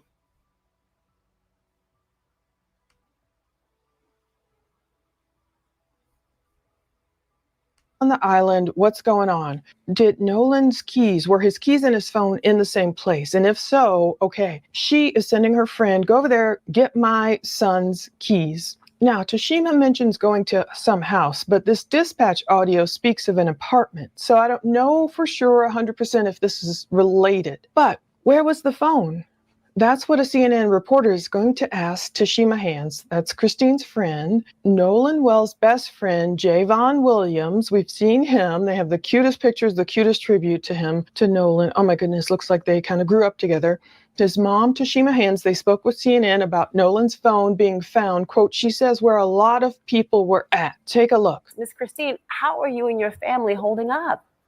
Sounds like him, so I'm pretty sure that he was right on that, but Javon, I'm so sorry to think about what you must be going through and thinking about what's happened to Nolan. I mean, you mentioned a phone. Tashima, a huge question, so many people phone behind. And you say you were the person who actually went and retrieved that phone for the family. How'd you get your hands on the phone? Where was it? That is correct.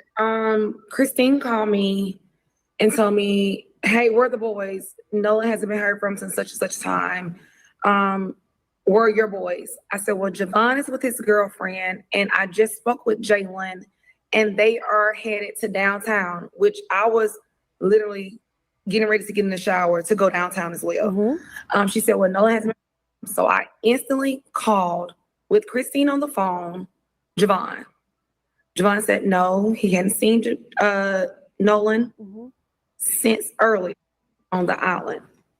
And he was like, what? Are y'all serious? And he was like, yes. And so Christine intervened in the conversation, said, Nolan has not have been heard from since he left the island.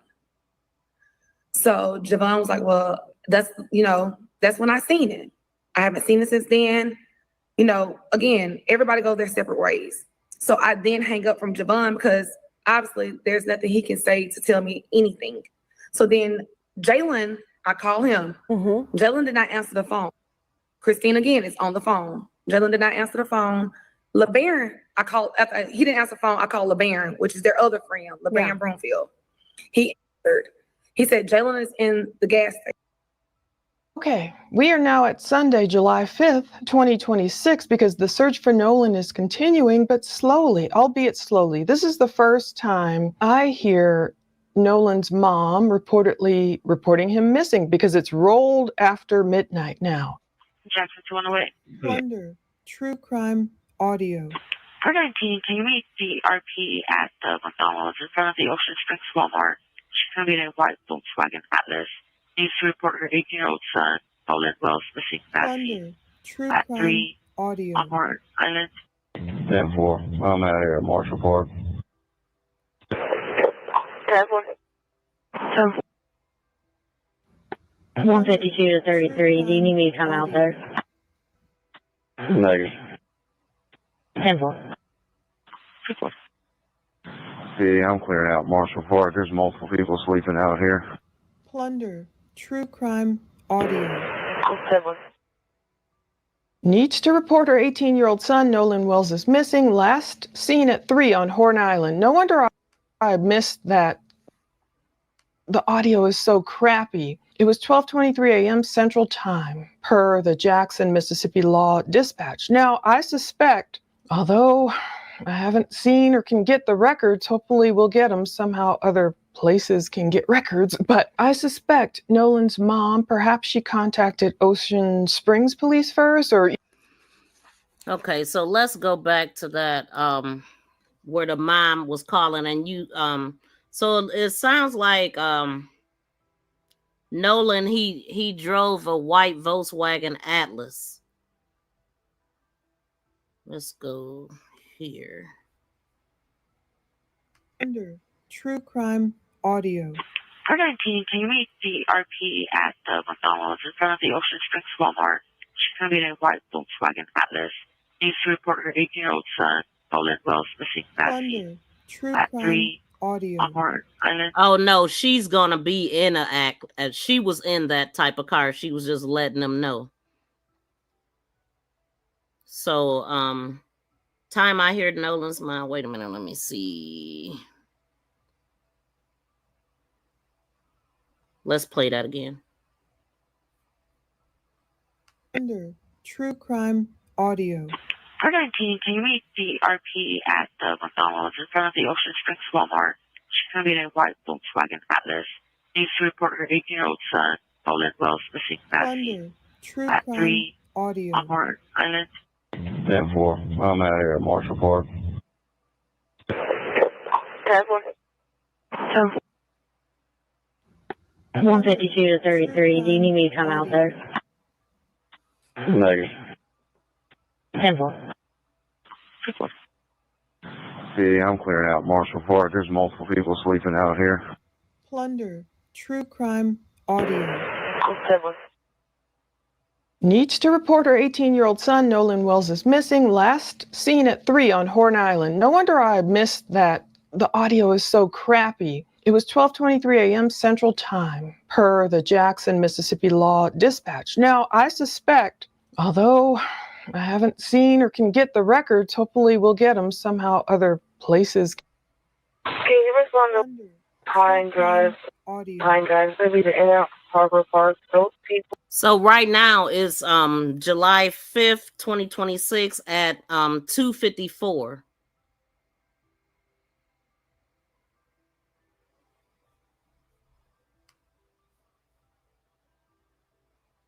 Can you respond to Pine Drive? Pine Drive, so be the Inner Harbor Park. Those people from the Signal 80 from earlier tonight are now harassing other people at this area. See, now what's that about? Okay, there's it says One Drive in Harbor Park. Those people from the Signal from earlier tonight are now harassing other people in the area. So if they talking about Nolan's parents trying to find out what happened to their son, that's kind of crazy to call it harassment. But that's what it says. That is what they're saying. Can you respond to Pine Drive? Pine Drive, so be the Inner Harbor Park. Those people from the Signal 80 from earlier tonight are now harassing other people at this area. 2-4 It's 36. They're actually going to be at 10 Persian Avenue. 2-4 The people from the Signal 80 from earlier tonight are harassing these people on the boat. They believe that they have connection to this missing juvenile. Now, this boat brouhaha, as I'm calling it, it's still Sunday right now, July 5th, 2:45 a.m. or later. Times could be wonky, it might be later. But is this where that rumor of the 3 a.m. boat cleaning emerged? Now, if you've been all over Facebook, you know there's tons of rumors. One of the rumors was that someone was cleaning a boat at 3 a.m. That's why I found this disturbance interesting. It says people harassing boaters at General Pershing Avenue. This disturbance, it's near Inner Harbor Park, and they give Pine Drive. I won't tell the address. So now we got a 3 p.m. last seen Nolan and a 3 a.m. boat being cleaned. It says those people from the Signal 80, they're also going to be at this Pershing Avenue, Ocean Springs address.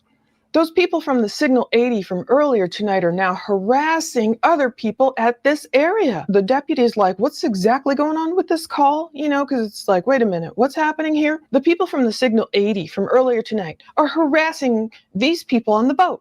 They believe they have connections to this missing juvenile.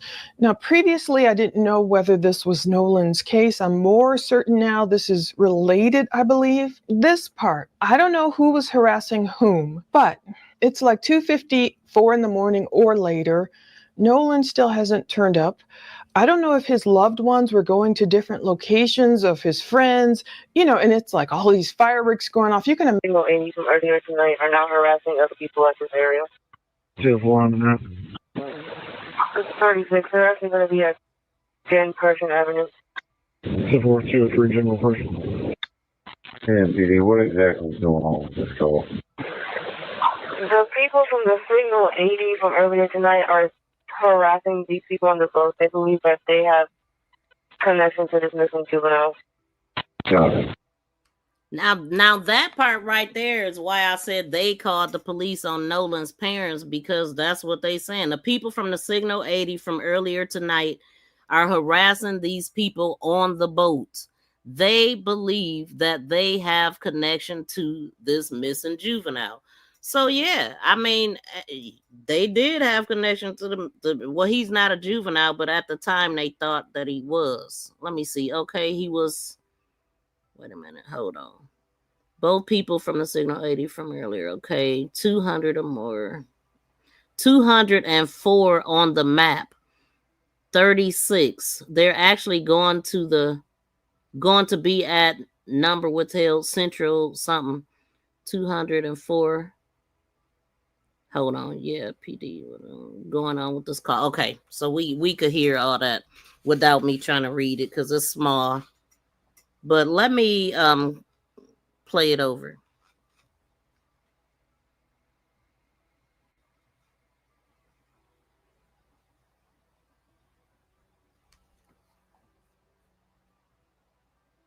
Signal 80 from earlier tonight are now harassing other people at this area. 2-4 It's 36. They're actually going to be at 10 Persian Avenue. 2-4 General Pershing. And PD, what exactly is going on with this call? The people from the Signal 80 from earlier tonight are harassing these people on the boat. They believe that they have connection to this missing juvenile. So are the parents going around to different locations? Did they go? I mean, this is not the address of where the boat was docked. This is not the El Camino Real location. Again, take it with a grain of salt, but you'll hear it again. You've heard it on the dispatch like I've heard it. I believe it's related. That signal 80 means a missing person. In Mississippi, it means a missing or runaway person. So it's related to a missing persons case. There will be another missing juvenile going on at the same time case. So I had a hard time trying to distinguish the two, but I believe this is related to Nolan's case. And shout out to Plunder, because I mean, she had to go through all of this information to try to get to this, and she did a good job of picking the information out. So shout out to her. Definitely want to thank her for this good content. And y'all, please smack that thumbs up as y'all listen in. But it was a lot going on, different addresses being visited and all that. They trying to do everything. They doing the real groundwork at the beginning where it counted. Just think about this. If the parents wouldn't have went out and got his phone, it would have been destroyed. If they did not have his location through that 360 and through Snapchat, then they would have never been able to get this phone. It would have been destroyed undoubtedly, y'all. Without this phone, they wouldn't have had nothing. This phone is going to tell a story. And it should definitely be some arrests behind this. Why was the boat being cleaned at 3 a.m.? Hey, I believe it must have been a fight on the boat or something. Because one thing that I was wondering, if it was an issue on the boat, which I don't believe it was, that I just feel like they was using that just to buy time, alibi, and all that. But I don't know. It just, let's just say this: it's a lot of fishy behavior going on. Okay. And if that boat was being cleaned, shoot, they should have caught him. But of course, they wasn't looking for nobody criminally. They just, ain't no investigation going on with the police. They just responding to different calls at this time. But the online footage with money signs all around. Yeah, I seen that. No arrest BS. I agree. Somebody need to be arrested because somebody knows something, and it's clear they hiding something.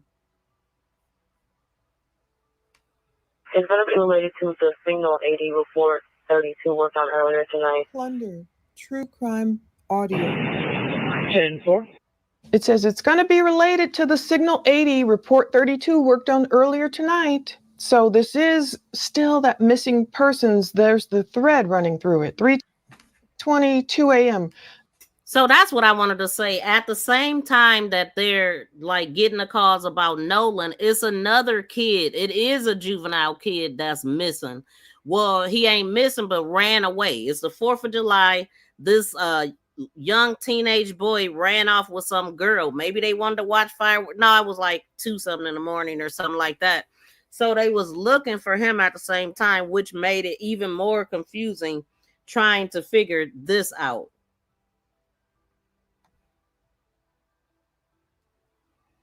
Come on now. I know I can get 177 thumbs up. I got 57 thumbs up right now. Y'all hit the thumbs up, man.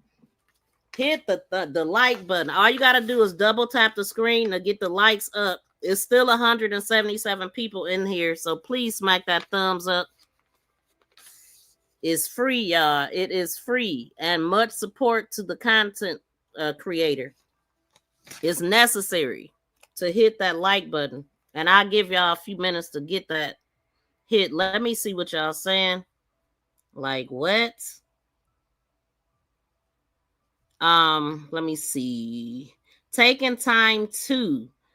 That's what I believe. It was a fight, and that bilge pump got broke, causing the boat to take on water. Exactly. If the boat was taking on water, I believe that's what caused it. Somebody might have kicked it or whatever. You know what I'm saying? And because they put it back in the water.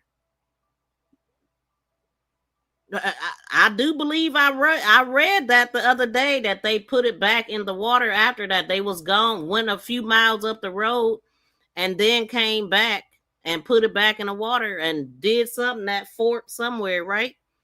So make it make sense. And then I never believe anything was wrong with the boat. I believe they use it as a cover up. Okay, so we all on the same page, like when it comes to that.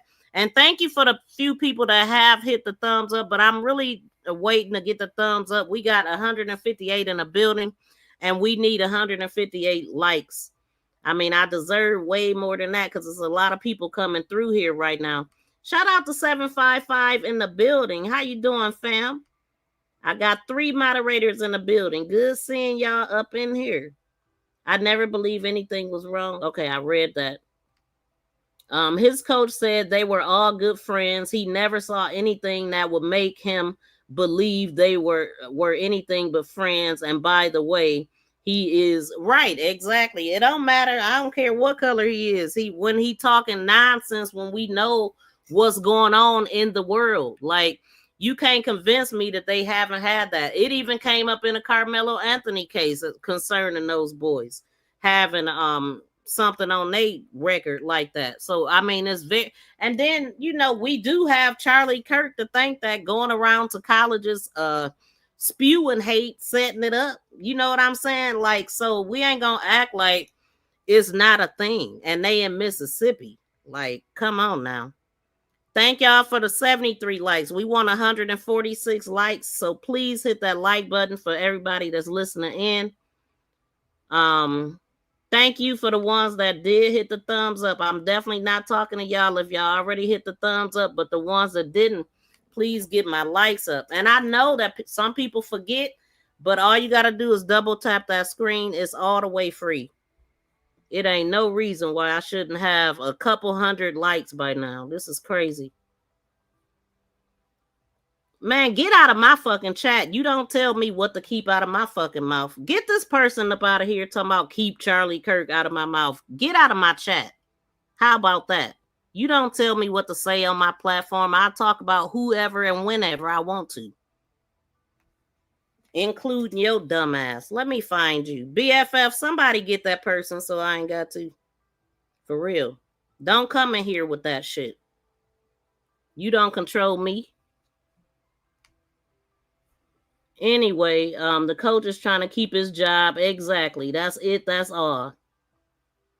Yeah, get just Landry dumbass up out of here, because I can still see it, but I know that it be like that on the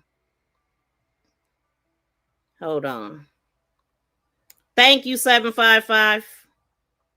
Much appreciated. Let me make sure you are blocked. Yeah, you're hidden.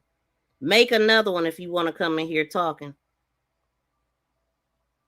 Anybody say some dumb shit, get them up out of here, period. Thank you. Yeah, anybody that's going with the narrative, I'm not feeling that at all, because I don't believe it. And that guy came right out talking about it wasn't no foul play, and everybody already know what comes after that. That's exactly why they got Ben Crump now.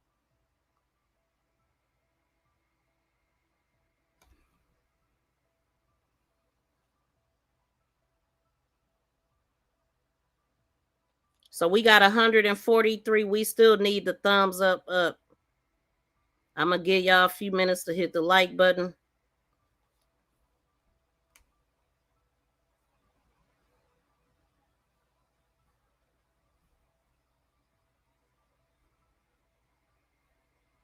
Join Sleuth Nation membership and become a sleuth for special members emojis, special badges by your name, and sneak peek videos.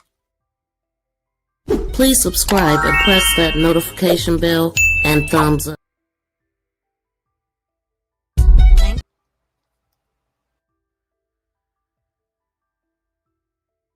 Thank you for sharing. Thank you for sharing. Thank you for sharing. For sharing. For sharing. For sharing. Thank you for so much.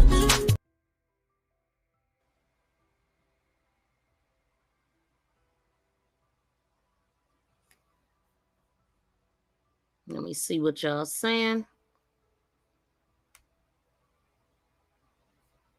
Let me move this. Okay, the question is about the letter that the mother actually sent out or post before his body was even found, saying how she felt sorry for his family, thoughts and prayers. Are you talking about the judge? When you say mother, what mother are you talking about?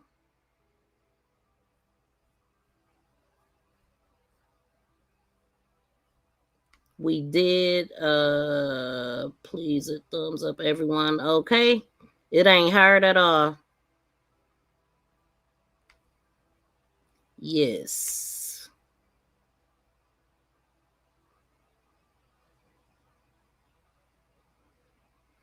And Brandy, get Brandy up out of here too. So Bud heard about Charlie Kirk, who was spewing hate at colleges. Get the hell out of here with that dumb shit. Seriously. Yeah, I blocked him. Okay, thank you.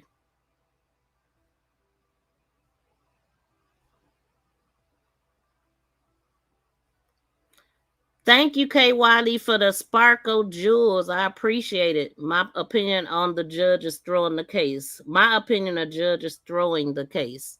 We got you, Miss V. Thank you. Thank you. Listen. Thank you for sharing this story for us. Thank you for appreciating the content and all that good stuff.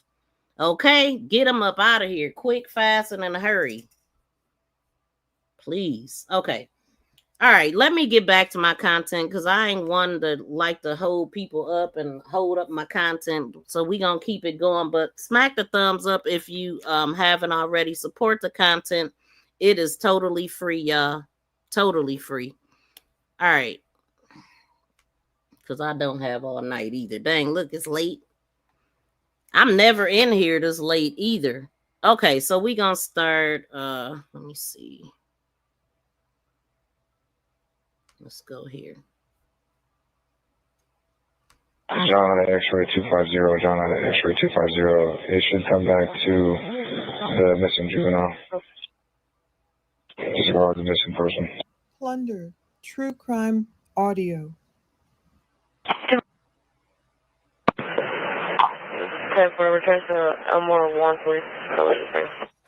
It should come back to the missing juvenile. He says he goes disregard the missing person. 10-4, it returns to Elmore Wansley, Ocean Springs. So that is definitely Nolan's dad. It's related. They're running his plate as if they're trying to prove whose car is this. 10 minutes later, Nolan's car was picked up by his parents.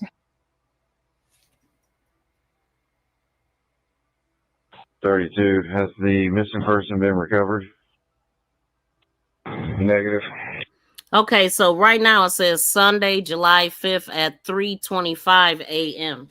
And that's one of the things that I wondered in my last live stream, like what time did they pick up his car? Because we had to remember they waited till the day was over to tell her 11:07 at night, and then she was able to report him missing by midnight, and then trying to retrieve all of his stuff. Like this was all night. This was all overnight when they were doing all of this stuff, and they were being accused of harassing people. But they got a missing son who turned up dead, and they get called. Police get called for harassment. That's crazy. And they had the shit. You know what I'm saying? Y'all actually had the stuff they was looking for, taking your time, bringing it out, and then mad because they spazzing out. Like his car is there. Where's the keys? We tracked this phone here. Where's the phone? You take 15 minutes to bring out the phone, and then you take forever with the keys. Like, make it make sense, but call the cops.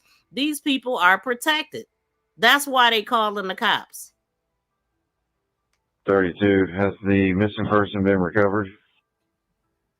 Negative. Copy. PD. Call County Dispatch. Plunder. True crime audio. 10. We have further information that DMR and the Coast Guard are actively searching. The parents came and picked up the vehicle of the house that he spent the night at. in the Prius.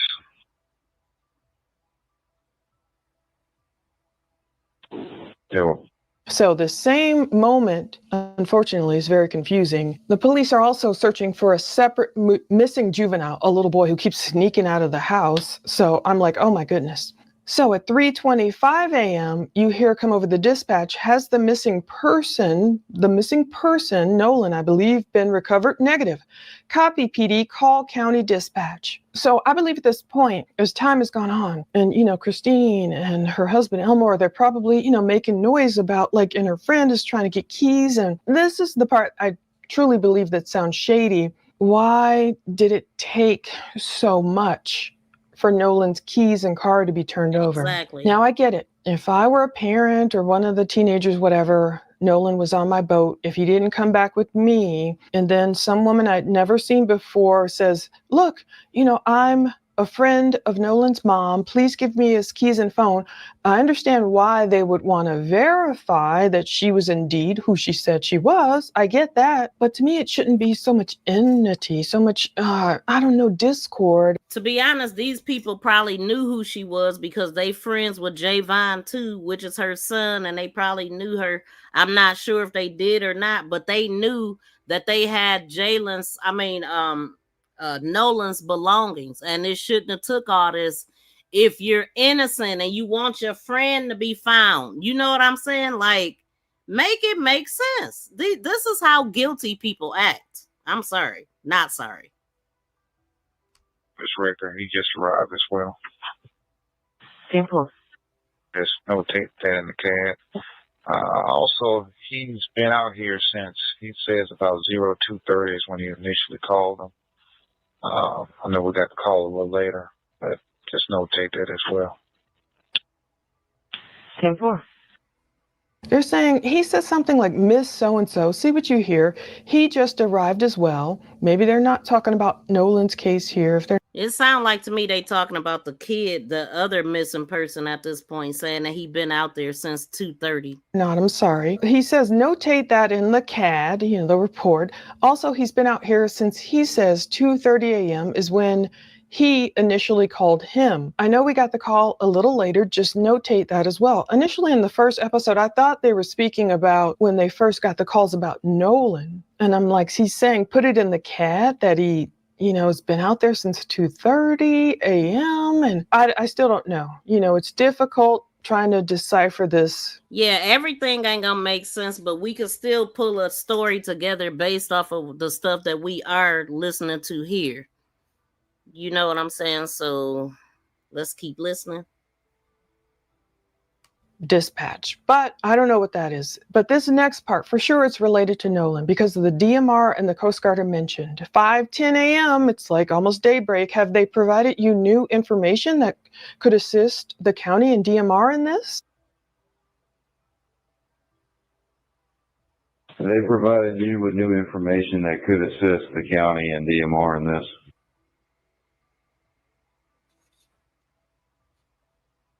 Now, by 7 a.m., finally, Jackson, show myself in 15 on the water. So I know a lot of times they wait till daybreak. 151 Jackson. Oscar, one guy. Show myself in 50 on the water. Crime audio. 10-4. 149. Go ahead. Hey, just make sure y'all update with dispatch on the boat and who's in the boat with you there. Well, they waited, I guess, till daybreak to say, okay, Nolan hasn't turned up anywhere. They're out on the water. And then it's like, hey, just make sure y'all update dispatch with who's on the boat, who's with you. Then by 17 a.m., Nolan's mom is posting to Facebook, there are no updates. Nolan is still missing. Please, if you're a praying person, please pray he is found alive, safe, and unharmed. Now another hour or so passes. It's like 8:15 a.m. We've got word that, 10-8 is on the water. That means in service, en route to the west end of the Horn Island. So 149 Jackson. 10-8 on the water and route to the west end of Horn. 10-4. Now, what I'm looking at is 7/5/2026, 8:15 a.m. And Yeah, he said so. 149 Jackson, 108 the water and route. Hold on. To the west end of the Horn Island. So 149 Jackson. Tornado on the water and route to the west end of Horn. 10-4. So someone's on the water around 7 a.m. and then someone else, perhaps a different deputy, is en route to Horn Island. And by 8:45, half an hour later, they arrived on scene. 149 Jackson. 10. 23 on the western tip of Horn Island. 10-4. Now, another hour later, it's still Sunday, 9:45 a.m. Who's he trying to call? Any of y'all boat units? I just sent y'all a picture that was apparently sent to the mother. 20, who's he trying to call? Any of y'all boat units. I just sent y'all a picture that was apparently sent to the mother. He was seen around that location by somebody that knows him about 4:30. The boat that he was supposedly on when he arrived, they left about 3. So you may want to check that photo. Wait a minute now. Hold on. So, hold on.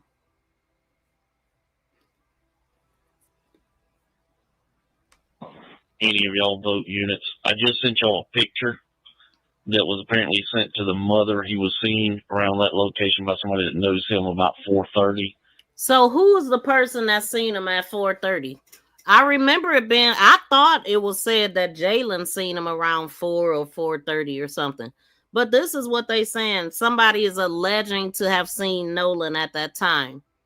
And that's the same time that they allegedly left. The boat took off at 4:31 or something like that, right? That is what they're saying. So who is that person? About 4:30. The boat that he was supposedly on when he arrived, they left about. Any of y'all boat units. I just sent y'all a picture that was apparently sent to the mother. He was seen around that location by somebody that knows him about 4:30. The boat that he was supposedly on when he arrived, they left about 3. So you may want to check that photo. He was seen around that location by somebody that knows him about 20, who's he trying to call? Any of y'all boat units. I just sent y'all a picture that was apparently sent to the mother. He was seen around that location by somebody that knows him about 4:30. Okay, now this says around 9:45 or something. Hold on. The boat that he was supposedly on when he arrived, they left about 3. So you may want to check that photo. So we do remember hearing that the female that sent the mother the picture, sent it because number one, she took the picture, and 2, she said that she wanted her to get his clothing right because he actually had on blue instead of black, like they had told her. So they lied to the mother about what he was even wearing, and because he stayed over to his friend's house, she didn't see him off that day either, which gotta be hard for her.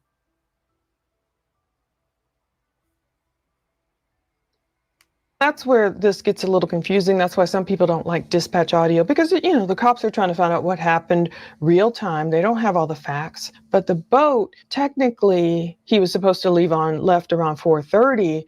Nolan was last seen at 3 p.m. So he was getting his times a little flipped. But he said, check this photo that Christina sent, basically. Now, that time actually was said, though, that somebody seen him at 4 or after 4. And the fight was even at 4:01. I mean, that's when the lady had started recording. So everybody was still there at 4, according to her footage that she had. I think the one person there said at 4 o'clock yesterday, he was on the south side by a boat that did not leave with him. So it's confusion here. Was he on the northwest tip? Was he on the south side? 20 or something.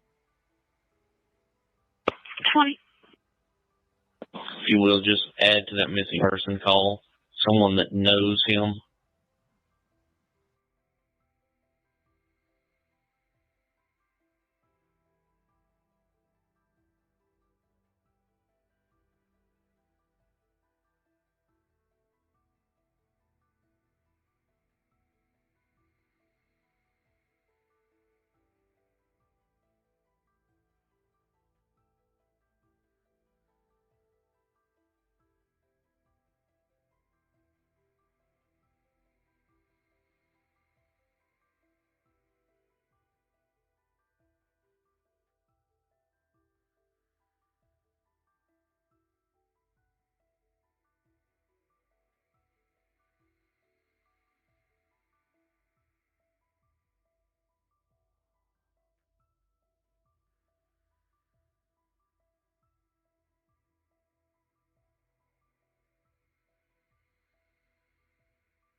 Wait a minute. Can y'all hear me? Don't tell me y'all couldn't hear me for a period of time.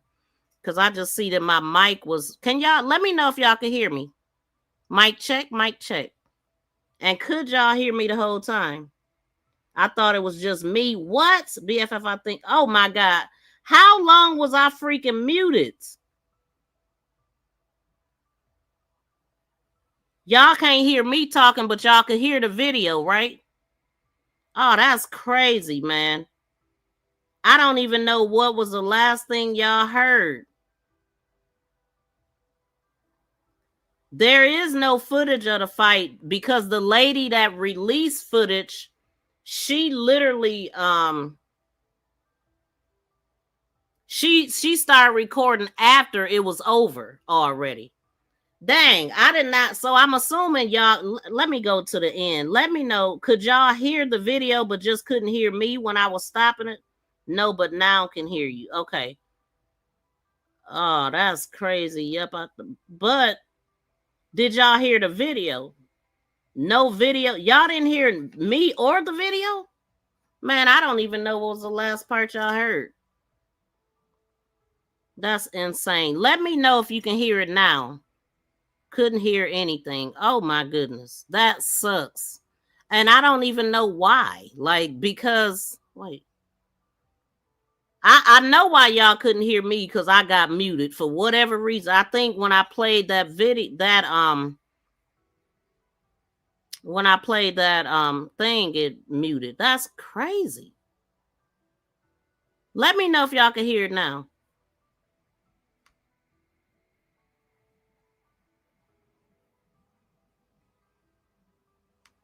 Can y'all hear that? I might need to start all over again. You can hear it now, but golly, 5 or 7 minutes?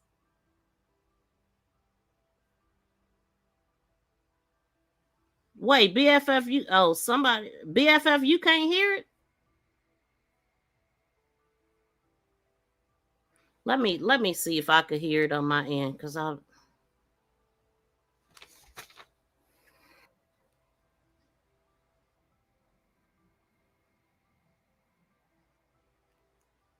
Hands. His father gave him the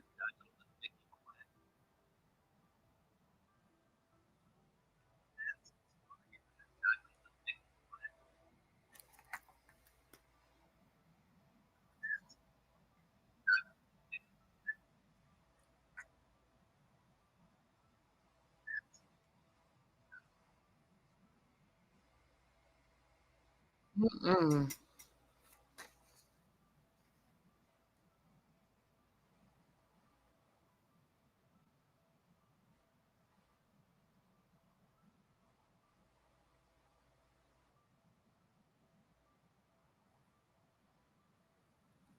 Okay, hold on. Did y'all hear me reading that? I don't know where the hell that it went wrong at. Hold on, y'all.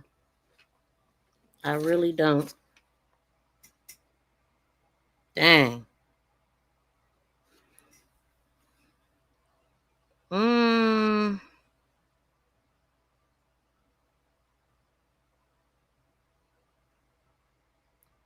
Hold on, let me go back here.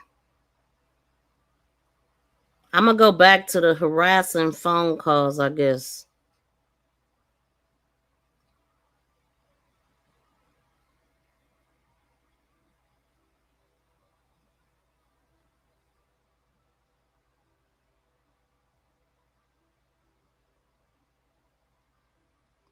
And thank y'all for being patient and still being here, even though y'all couldn't hear nothing for 5 to 7 minutes. That's insane.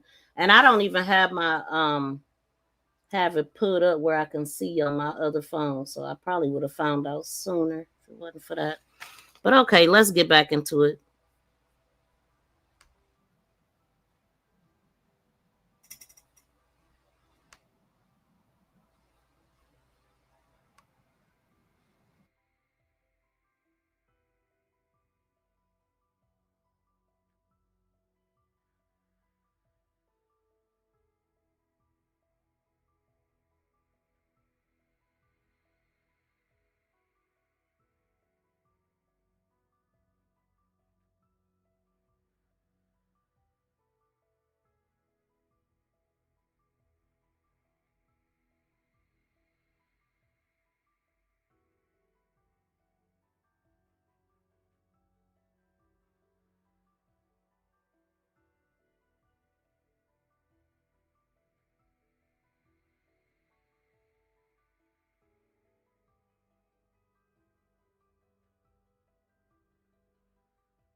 Okay, I was sitting up here trying to hear it myself. I'm like, can y'all hear it or not? Because I don't hear it. Hold on. Let me see if I can. I was sitting up here trying to hear it myself. I'm like, can y'all hear it or not? Okay, so let me see if I can. I was sitting up here trying to hear it myself. I'm like, can y'all hear it or not? Okay, so I wonder if it's happening because I'm muting myself. Let me see something. Hold on, y'all. Turn this up. I mean, it still should play the video whether I'm muted or not, though. Hold on.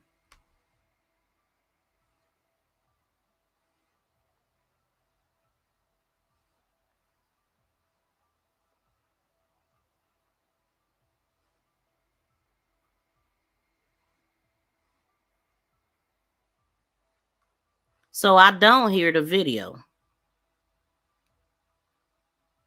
Mic check. Can't hear anything again.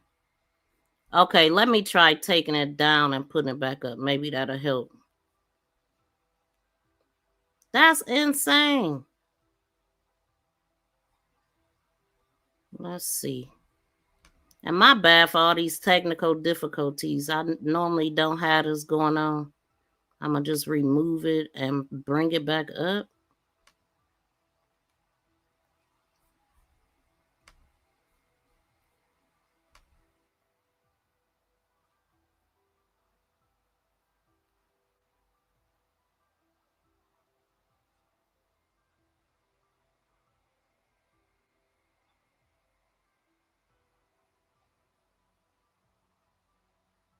Okay, and I don't hear it, so there's something going on.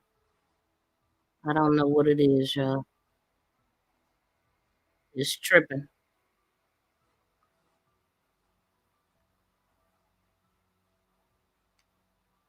Hmm.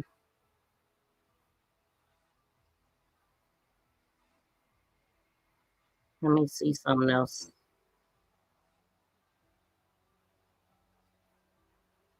We go here.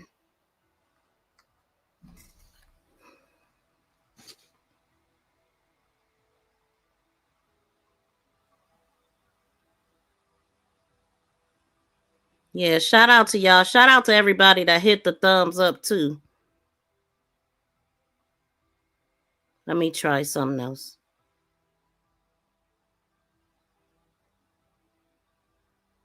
But yeah, I definitely apologize. I'm sitting up here thinking y'all hearing it. I'm reading and all kind of stuff, but it might sound bad though like this. I'm gonna try it though.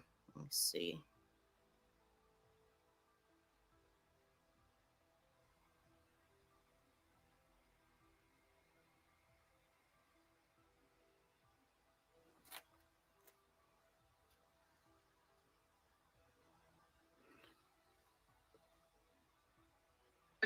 Crime Radar Can y'all app hear it? says at 4:26 a.m. Eastern time, so that's of course 3:26 a.m. Central time. It has the wrong wording. It says missing person search update. Subject has not recovered. DMAR. Y'all can hear that, right? Let me see. Now let me come over here.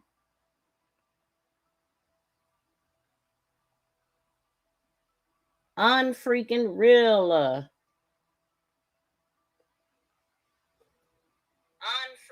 Okay, y'all can't hear me. All right. Sucks. Okay. All right. All right, let me try this just because we almost done, or maybe I need to come back another day since it's acting so stupid right now. That's so frustrating because I don't know what y'all heard last. But like I did before, I'm gonna go back to the harassment part of it and just try to go through it a little bit faster. Cause I don't have all night. Like we up late right now. Hold on.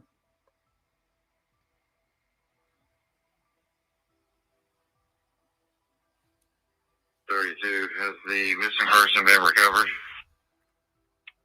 Negative. Copy. PD. Call County Dispatch. Plunder. True crime audio. further information that DMR and the Coast Guard are actively searching. The parents came and picked up the vehicle of the house that he spent the night at in the Prius.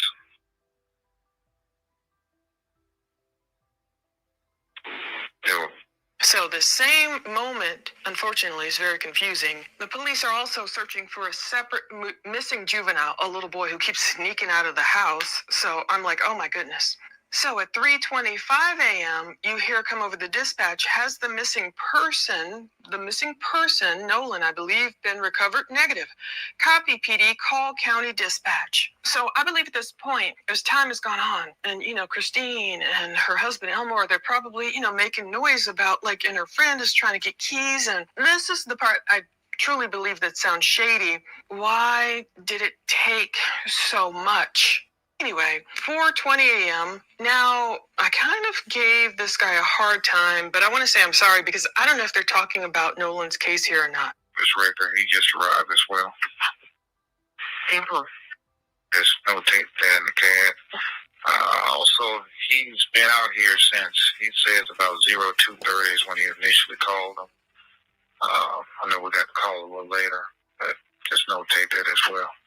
So I don't know if y'all heard me when I had said that it was a missing little boy the same time that Nolan was missing that had snuck out the house. It was 2-3 something in the morning. Him and some little girl had snuck out the house, and the police, that's who I think they talking about in that part.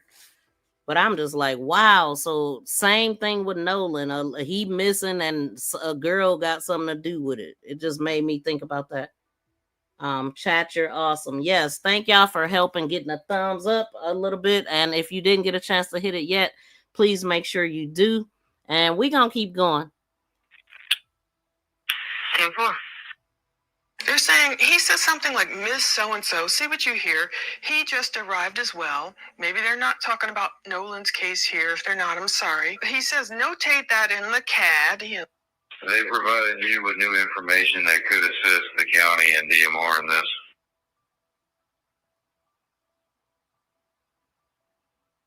Now, by 7 a.m., finally, Jackson, show myself in 15 on the water. So I know a lot of times they wait till daybreak. One second, Jackson. Oscar, my God. Show myself in 15 on the water. Crime audio. 149. Go ahead.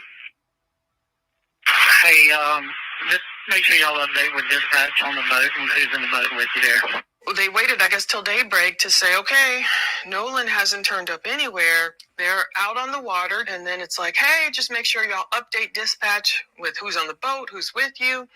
Then by 17 a.m., Nolan's mom is posting to Facebook, there are no updates. Nolan is still missing. Please, if you're a praying person, please pray he is found alive, safe, and unharmed. And we're out to the west end of the horn. 10-4. So someone's on the water around 7 a.m., and then someone else, perhaps a different deputy, is en route to Horn Island. And by 8:45, half an hour later, they arrived on scene. 149, Jackson. 10. 23 on the western tip of Horn Island. 10-4. Now, another hour later, it's still Sunday, 9:45 a.m. Who's he trying to call? Any of y'all boat units? I just sent y'all a picture that was apparently sent to the mother. Who's he trying to call? Any of y'all boat units. I just sent y'all a picture that was apparently sent to the mother. He was seen around that location by somebody that noticed him about 4:30. The boat that he was supposedly on when he arrived, they left about 3. So you may want to check that photo. So what I was saying on this part is that the female that took the picture must have contacted the mom somewhere around this at this time and sent her the picture because she had his clothes wrong. He was seen around that location by somebody that knows him about 4:30. So who saw Nolan at 4:30? I don't know. Exactly. And this is the part that I was talking about that I believe, I remember hearing that somebody has seen him around 4:30, and I think I heard Jalen say that. So it was a sighting, and then I also said that fight was at 4 because the Anna C person that posted it, that was her Snapchat time, 4:01. So I don't know if y'all heard me say that. I'm gonna just assume that y'all didn't, but so yeah, somebody is talking about seeing him at that time. Let's see. He was seen around that location by somebody that knows him about 4:30. So who saw Nolan at 4:30? I don't know. Isn't that interesting? I'm not sure. There were probably lots of witnesses. Morning, who's he trying to call? Any of y'all vote units. I just sent y'all a picture that was apparently sent to the mother. He was seen around that location by somebody that knows him about 4:30. The boat that he was supposedly on when he arrived, they left about 3. So you may want to check that photo. So they even saying they left at 3 on the dispatch call, but somebody seen him after 4 and 4:30 that knows him. So that's where this gets a little confusing. That's why some people don't like dispatch audio because, the cops are trying to find out what happened real time. They don't have all the facts. But the boat, technically, he was supposed to left around 4:30. Nolan was last seen at 3 p.m. So he was getting his times a little flipped, but he's funny. No, but like I said, I know that he was seen at that time because I remember somebody saying it. But I don't know if he was seen, but I remember somebody saying it. If you will, just add to that missing person call. Someone that knows him saw him around 4 o'clock, 4 to 4:30, near Dog Key Pass on Island. Now, who do y'all think it is? Do you believe that it's Jalen? Did y'all hear that anybody seen him after that time? Let me know. And they actually spoke to him as well. And talked to him. That's what I'm wondering. What's the mystery here? Did he go hang out with Katie? Did he want to be somewhere Not kind of at obscure? all. The eastern tip of Ship Island. I was thinking, it's very popular and everything, but it says dangerous rip current. Katie has contacted me. We're currently at Horn Island, so she was there. I don't blame her for being there. We are looking for any info. Now, y'all see that? His mother, let me see.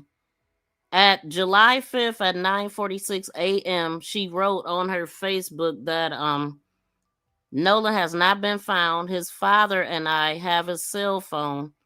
So for his friends who are seeing his location is because we have it. Katie has contacted me. We are currently at Horn Island. Now, I don't know if she's saying Katie at Horn Island too, but she did say Katie has contacted me. She could just be saying that, and then separately, we are currently at Horn Island. We are looking for any information other than what we already know. Please PM me if you have any additional information. And I already said Jalen was there on the scene when he was found. Oh, this is what I was reading. Let's see. This is the update from the Coast Guards. It says Coast Guard corrects themselves, saying they did receive a call from a friend of Nolan Wells on the 4th of July. Petty Officer Cheyenne with the U.S. Coast Guard's Heartland District originally emailed me saying they did not receive word of Wells' disappearance until 12:26 p.m. on July 5th, when the Jackson County Sheriff's Department reached out for assistance. Today, at 11:48 a.m., Cheyenne has reached back out to say that was not the first time the Coast Guards was contacted. So why is that a confusion? Okay, and then it says the email reads, it has been confirmed that a friend of the teen contacted the Coast Guards on the night of July 4th at around 11. However, the Jackson County Sheriff's Office is the lead agency, and Coast Guard assistance was not requested until 12:26 p.m. So, I mean, it's like, so they could just add and subtract things as they wanted to, because initially they said they did not get a call about it, and now they saying that they did.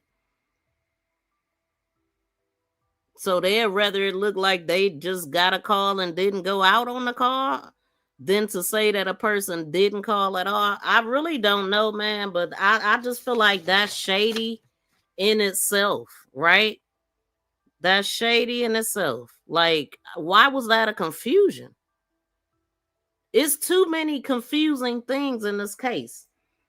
Y'all, please smack the thumbs up as you come into the building. Yeah. So Cheyenne also stated at the time of the initial notification, there was no Coast Guard assistance requested. That makes no sense. I would love to hear the call. What did he say? Because if he called and said my friend is missing, then they should have went looking for him. And then another thing I said is the United Cajun Navy, they had mentioned that the Coast Guards was out there that night because they were looking around, making sure everybody had left. It wasn't nobody still there, making sure it wasn't nobody, because you're not supposed to stay overnight.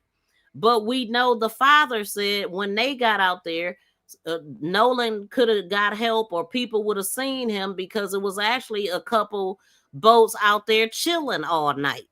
Remember, he said that in the NAA hearing, press conference that they had. So it's just yet again some other monkey wrenches being thrown. It just don't make sense to be there at all. Like, what? Additional information about the call, including who made the call, on the contents of the call, cannot be released while the case is under investigation. Man, listen, I ain't feeling it. So they got the call, but they didn't get a call. They wasn't requested. If I call you, that's a request. That's like calling 911. You call 911, don't nobody have to say come out. You already know somebody called, so that's the notification to come out. Someone had to see something. Exactly, BFF. This is so sad. It is, because it's just sounding, man, listen, everybody failed at this point. Why wouldn't you go out there? Even though, hell, that was 8 hours later. If they left at 3 and you gonna wait till 11 p.m. to call, and then 7 minutes later call your mom, his mom, sound like it was planned. Sound like you was waiting to get your story straight, and before you call her. That's what it sound like. I think that's how you pronounce it. PD is aware of the missing person. They start talking to Air 1. 20, yes, sir. 20. Pascagoula PD is also aware of the missing person. 10-4. So by 11 a.m., I guess Air 1 was in the air or something to rescue people? Air 1, is it? Air 1. Is there a OIC out here on the island that we need to speak with? Plunder. True crime audio. 17, Air 1. 17. There's park rangers out on the island. CMR's out here, and we're out here. I've already let her know you're going to be flying. So, after that, we're approaching the eastern tip at this point. Is there a channel that we could go through that we don't interfere with primary traffic? Plunder. True crime audio. I'm not sure. Control 3, maybe? Is there an OIC out here on the island that we need to speak with? I had to really put this snippet on X and Facebook and what is he saying? OIC officer in charge. I didn't know what he was saying. Oh. So they got the park rangers out on the island, CMR, the Commission on Marine Resources out there, and they're out there. I've already let her know you're going to be flying, so roger that, the pilot is saying. They were approaching the eastern tip of the island at that point. They wanted to know what channel do we go on and everything. So some of the stuff, of course, might listened to up to about 10 a.m. on Monday. I couldn't hear anything except what was likely the notification. The officer headed over to Nolan's parents for notification, but of course they won't put, he's been found deceased because a lot of people listen to the scanners real time. 11:05 a.m. Okay, this is what's heard on Crime Radar, but you can't play the audio for some reason. It's been deleted, and I'm like, did they delete that because it became evidence? I don't know, but it's saying a possible water search or missing person related incident near the north side of the West End. Units were advised that the subject was last known in that area, but boats are tied up around here where he went missing, all the law enforcement boats. Keep in mind, there are boats tied up all up and around this area where he was missing when you come through. Wait, what? Copy that. Wait, keep in mind there are boats tied up all up and around this area where he was missing. Keep in mind, there are boats tied up all up and around this area where he was missing when you come through. Copy that. It's like, 17, is there anywhere we need to start? It's like, last thing, he was on the north side of the West End. That's the last time anybody's following him that we know of. Just keep in mind, there are boats tied up all around this area where he was missing when you come through. Copy that. So the Air One is like, look, if you find anything of interest, just let me know so we can direct anything on the ground. So I'm gonna leave it at that right now, man. It was all kind of glitches tonight. I do apologize for it. Shout out to the 140 still in the chat, but I don't want to be here all night, and we already at 3 hours. So I do apologize for all that, but we gotta get up out of here. Let me see what y'all saying. Bless supposedly not ready. I believe it probably is ready, and they just kind of lagging now because they want the first one. But this is a bunch of game plan here. If it's about justice and everybody on the same page, everybody, like, you would think everybody would be on the same page, right? They would want to find out the criminal who did this, but it seems like we playing on two different sides of the coin, which that is crazy to me. I mean, but that's the world we live in, man, and it's really upsetting because I just feel like something happened to him, and in my heart, I feel like he ain't gonna get justice. I feel like they covering it up. I mean, this is what I'm looking at, man. Even just listening at the calls and how they spun the whole Coast Guards not getting a call at 11. And then, so did he call or not? Because I mean, I don't know, man. Something ain't right. Okay. A lot is not making sense. Shout out to Purple Paradox for the 2 jewels. Thank you, fam. The 100.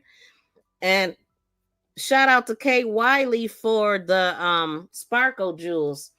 Let me see who's on the top of the leadership board. I don't know if y'all know, but if you hit that crown in the chat, if you hit that crown, it'll show you where you rank at, and you get points from commenting in the chat, hitting the like button, definitely sending super chats and stuff like that, and gifts and jewels. It puts you higher on the leadership board. So for whatever reason, man, I'm looking at the wrong thing. I'm sitting up here trying to find the leadership board in the wrong spot.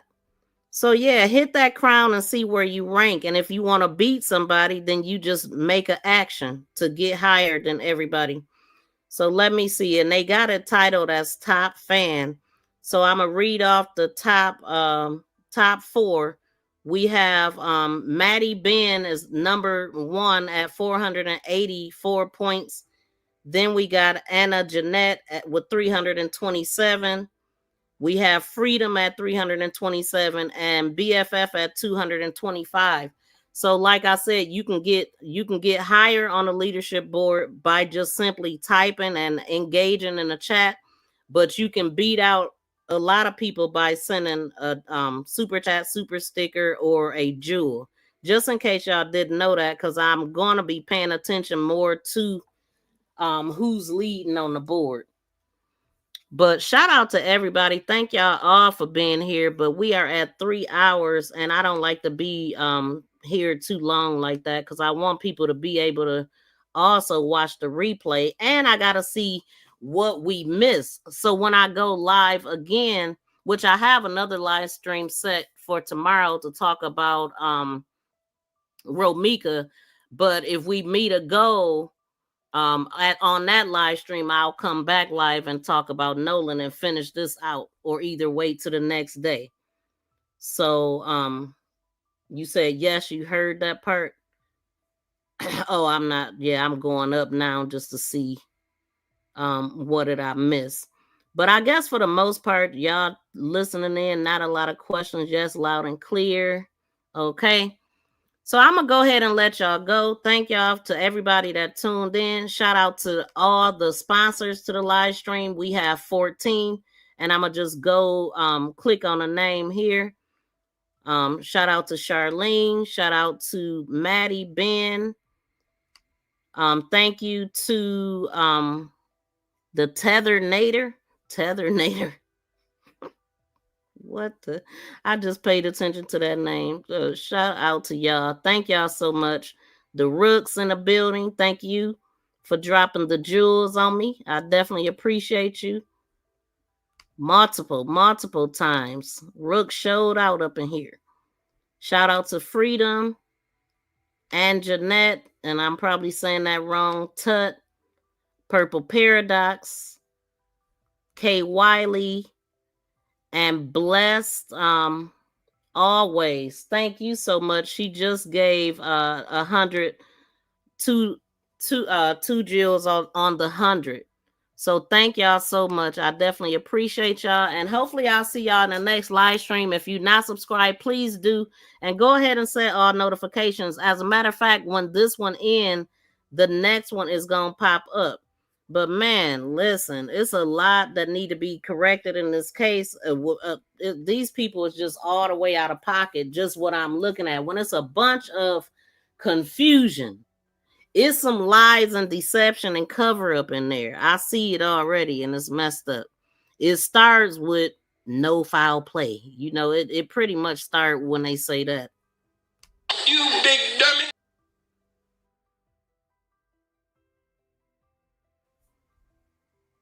Oh, I see my things are not playing either. But anyway, y'all, I'm going to get up out of here. Thank y'all so much for tuning in. Please be sure to like, share, and subscribe to my channel. Make this go viral, if this will play. Woo.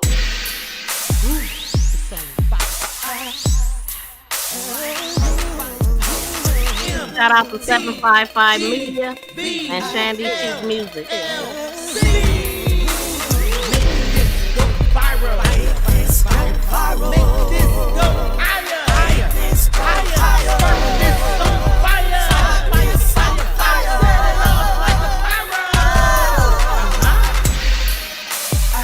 We hear it, okay? Thank you. Dropping them good members emojis, I see you. Yeah, good night to y'all. I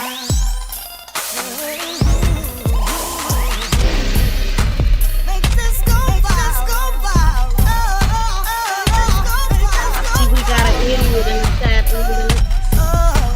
Let me go and get rid of him. It ain't too late to get thrown into that funky block party. Unless somebody already got you. I'm coming for you. Believe that.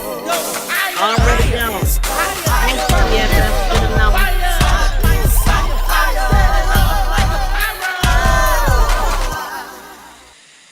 Yeah, I got time, cuz. We got time. But peace and love, y'all. We out.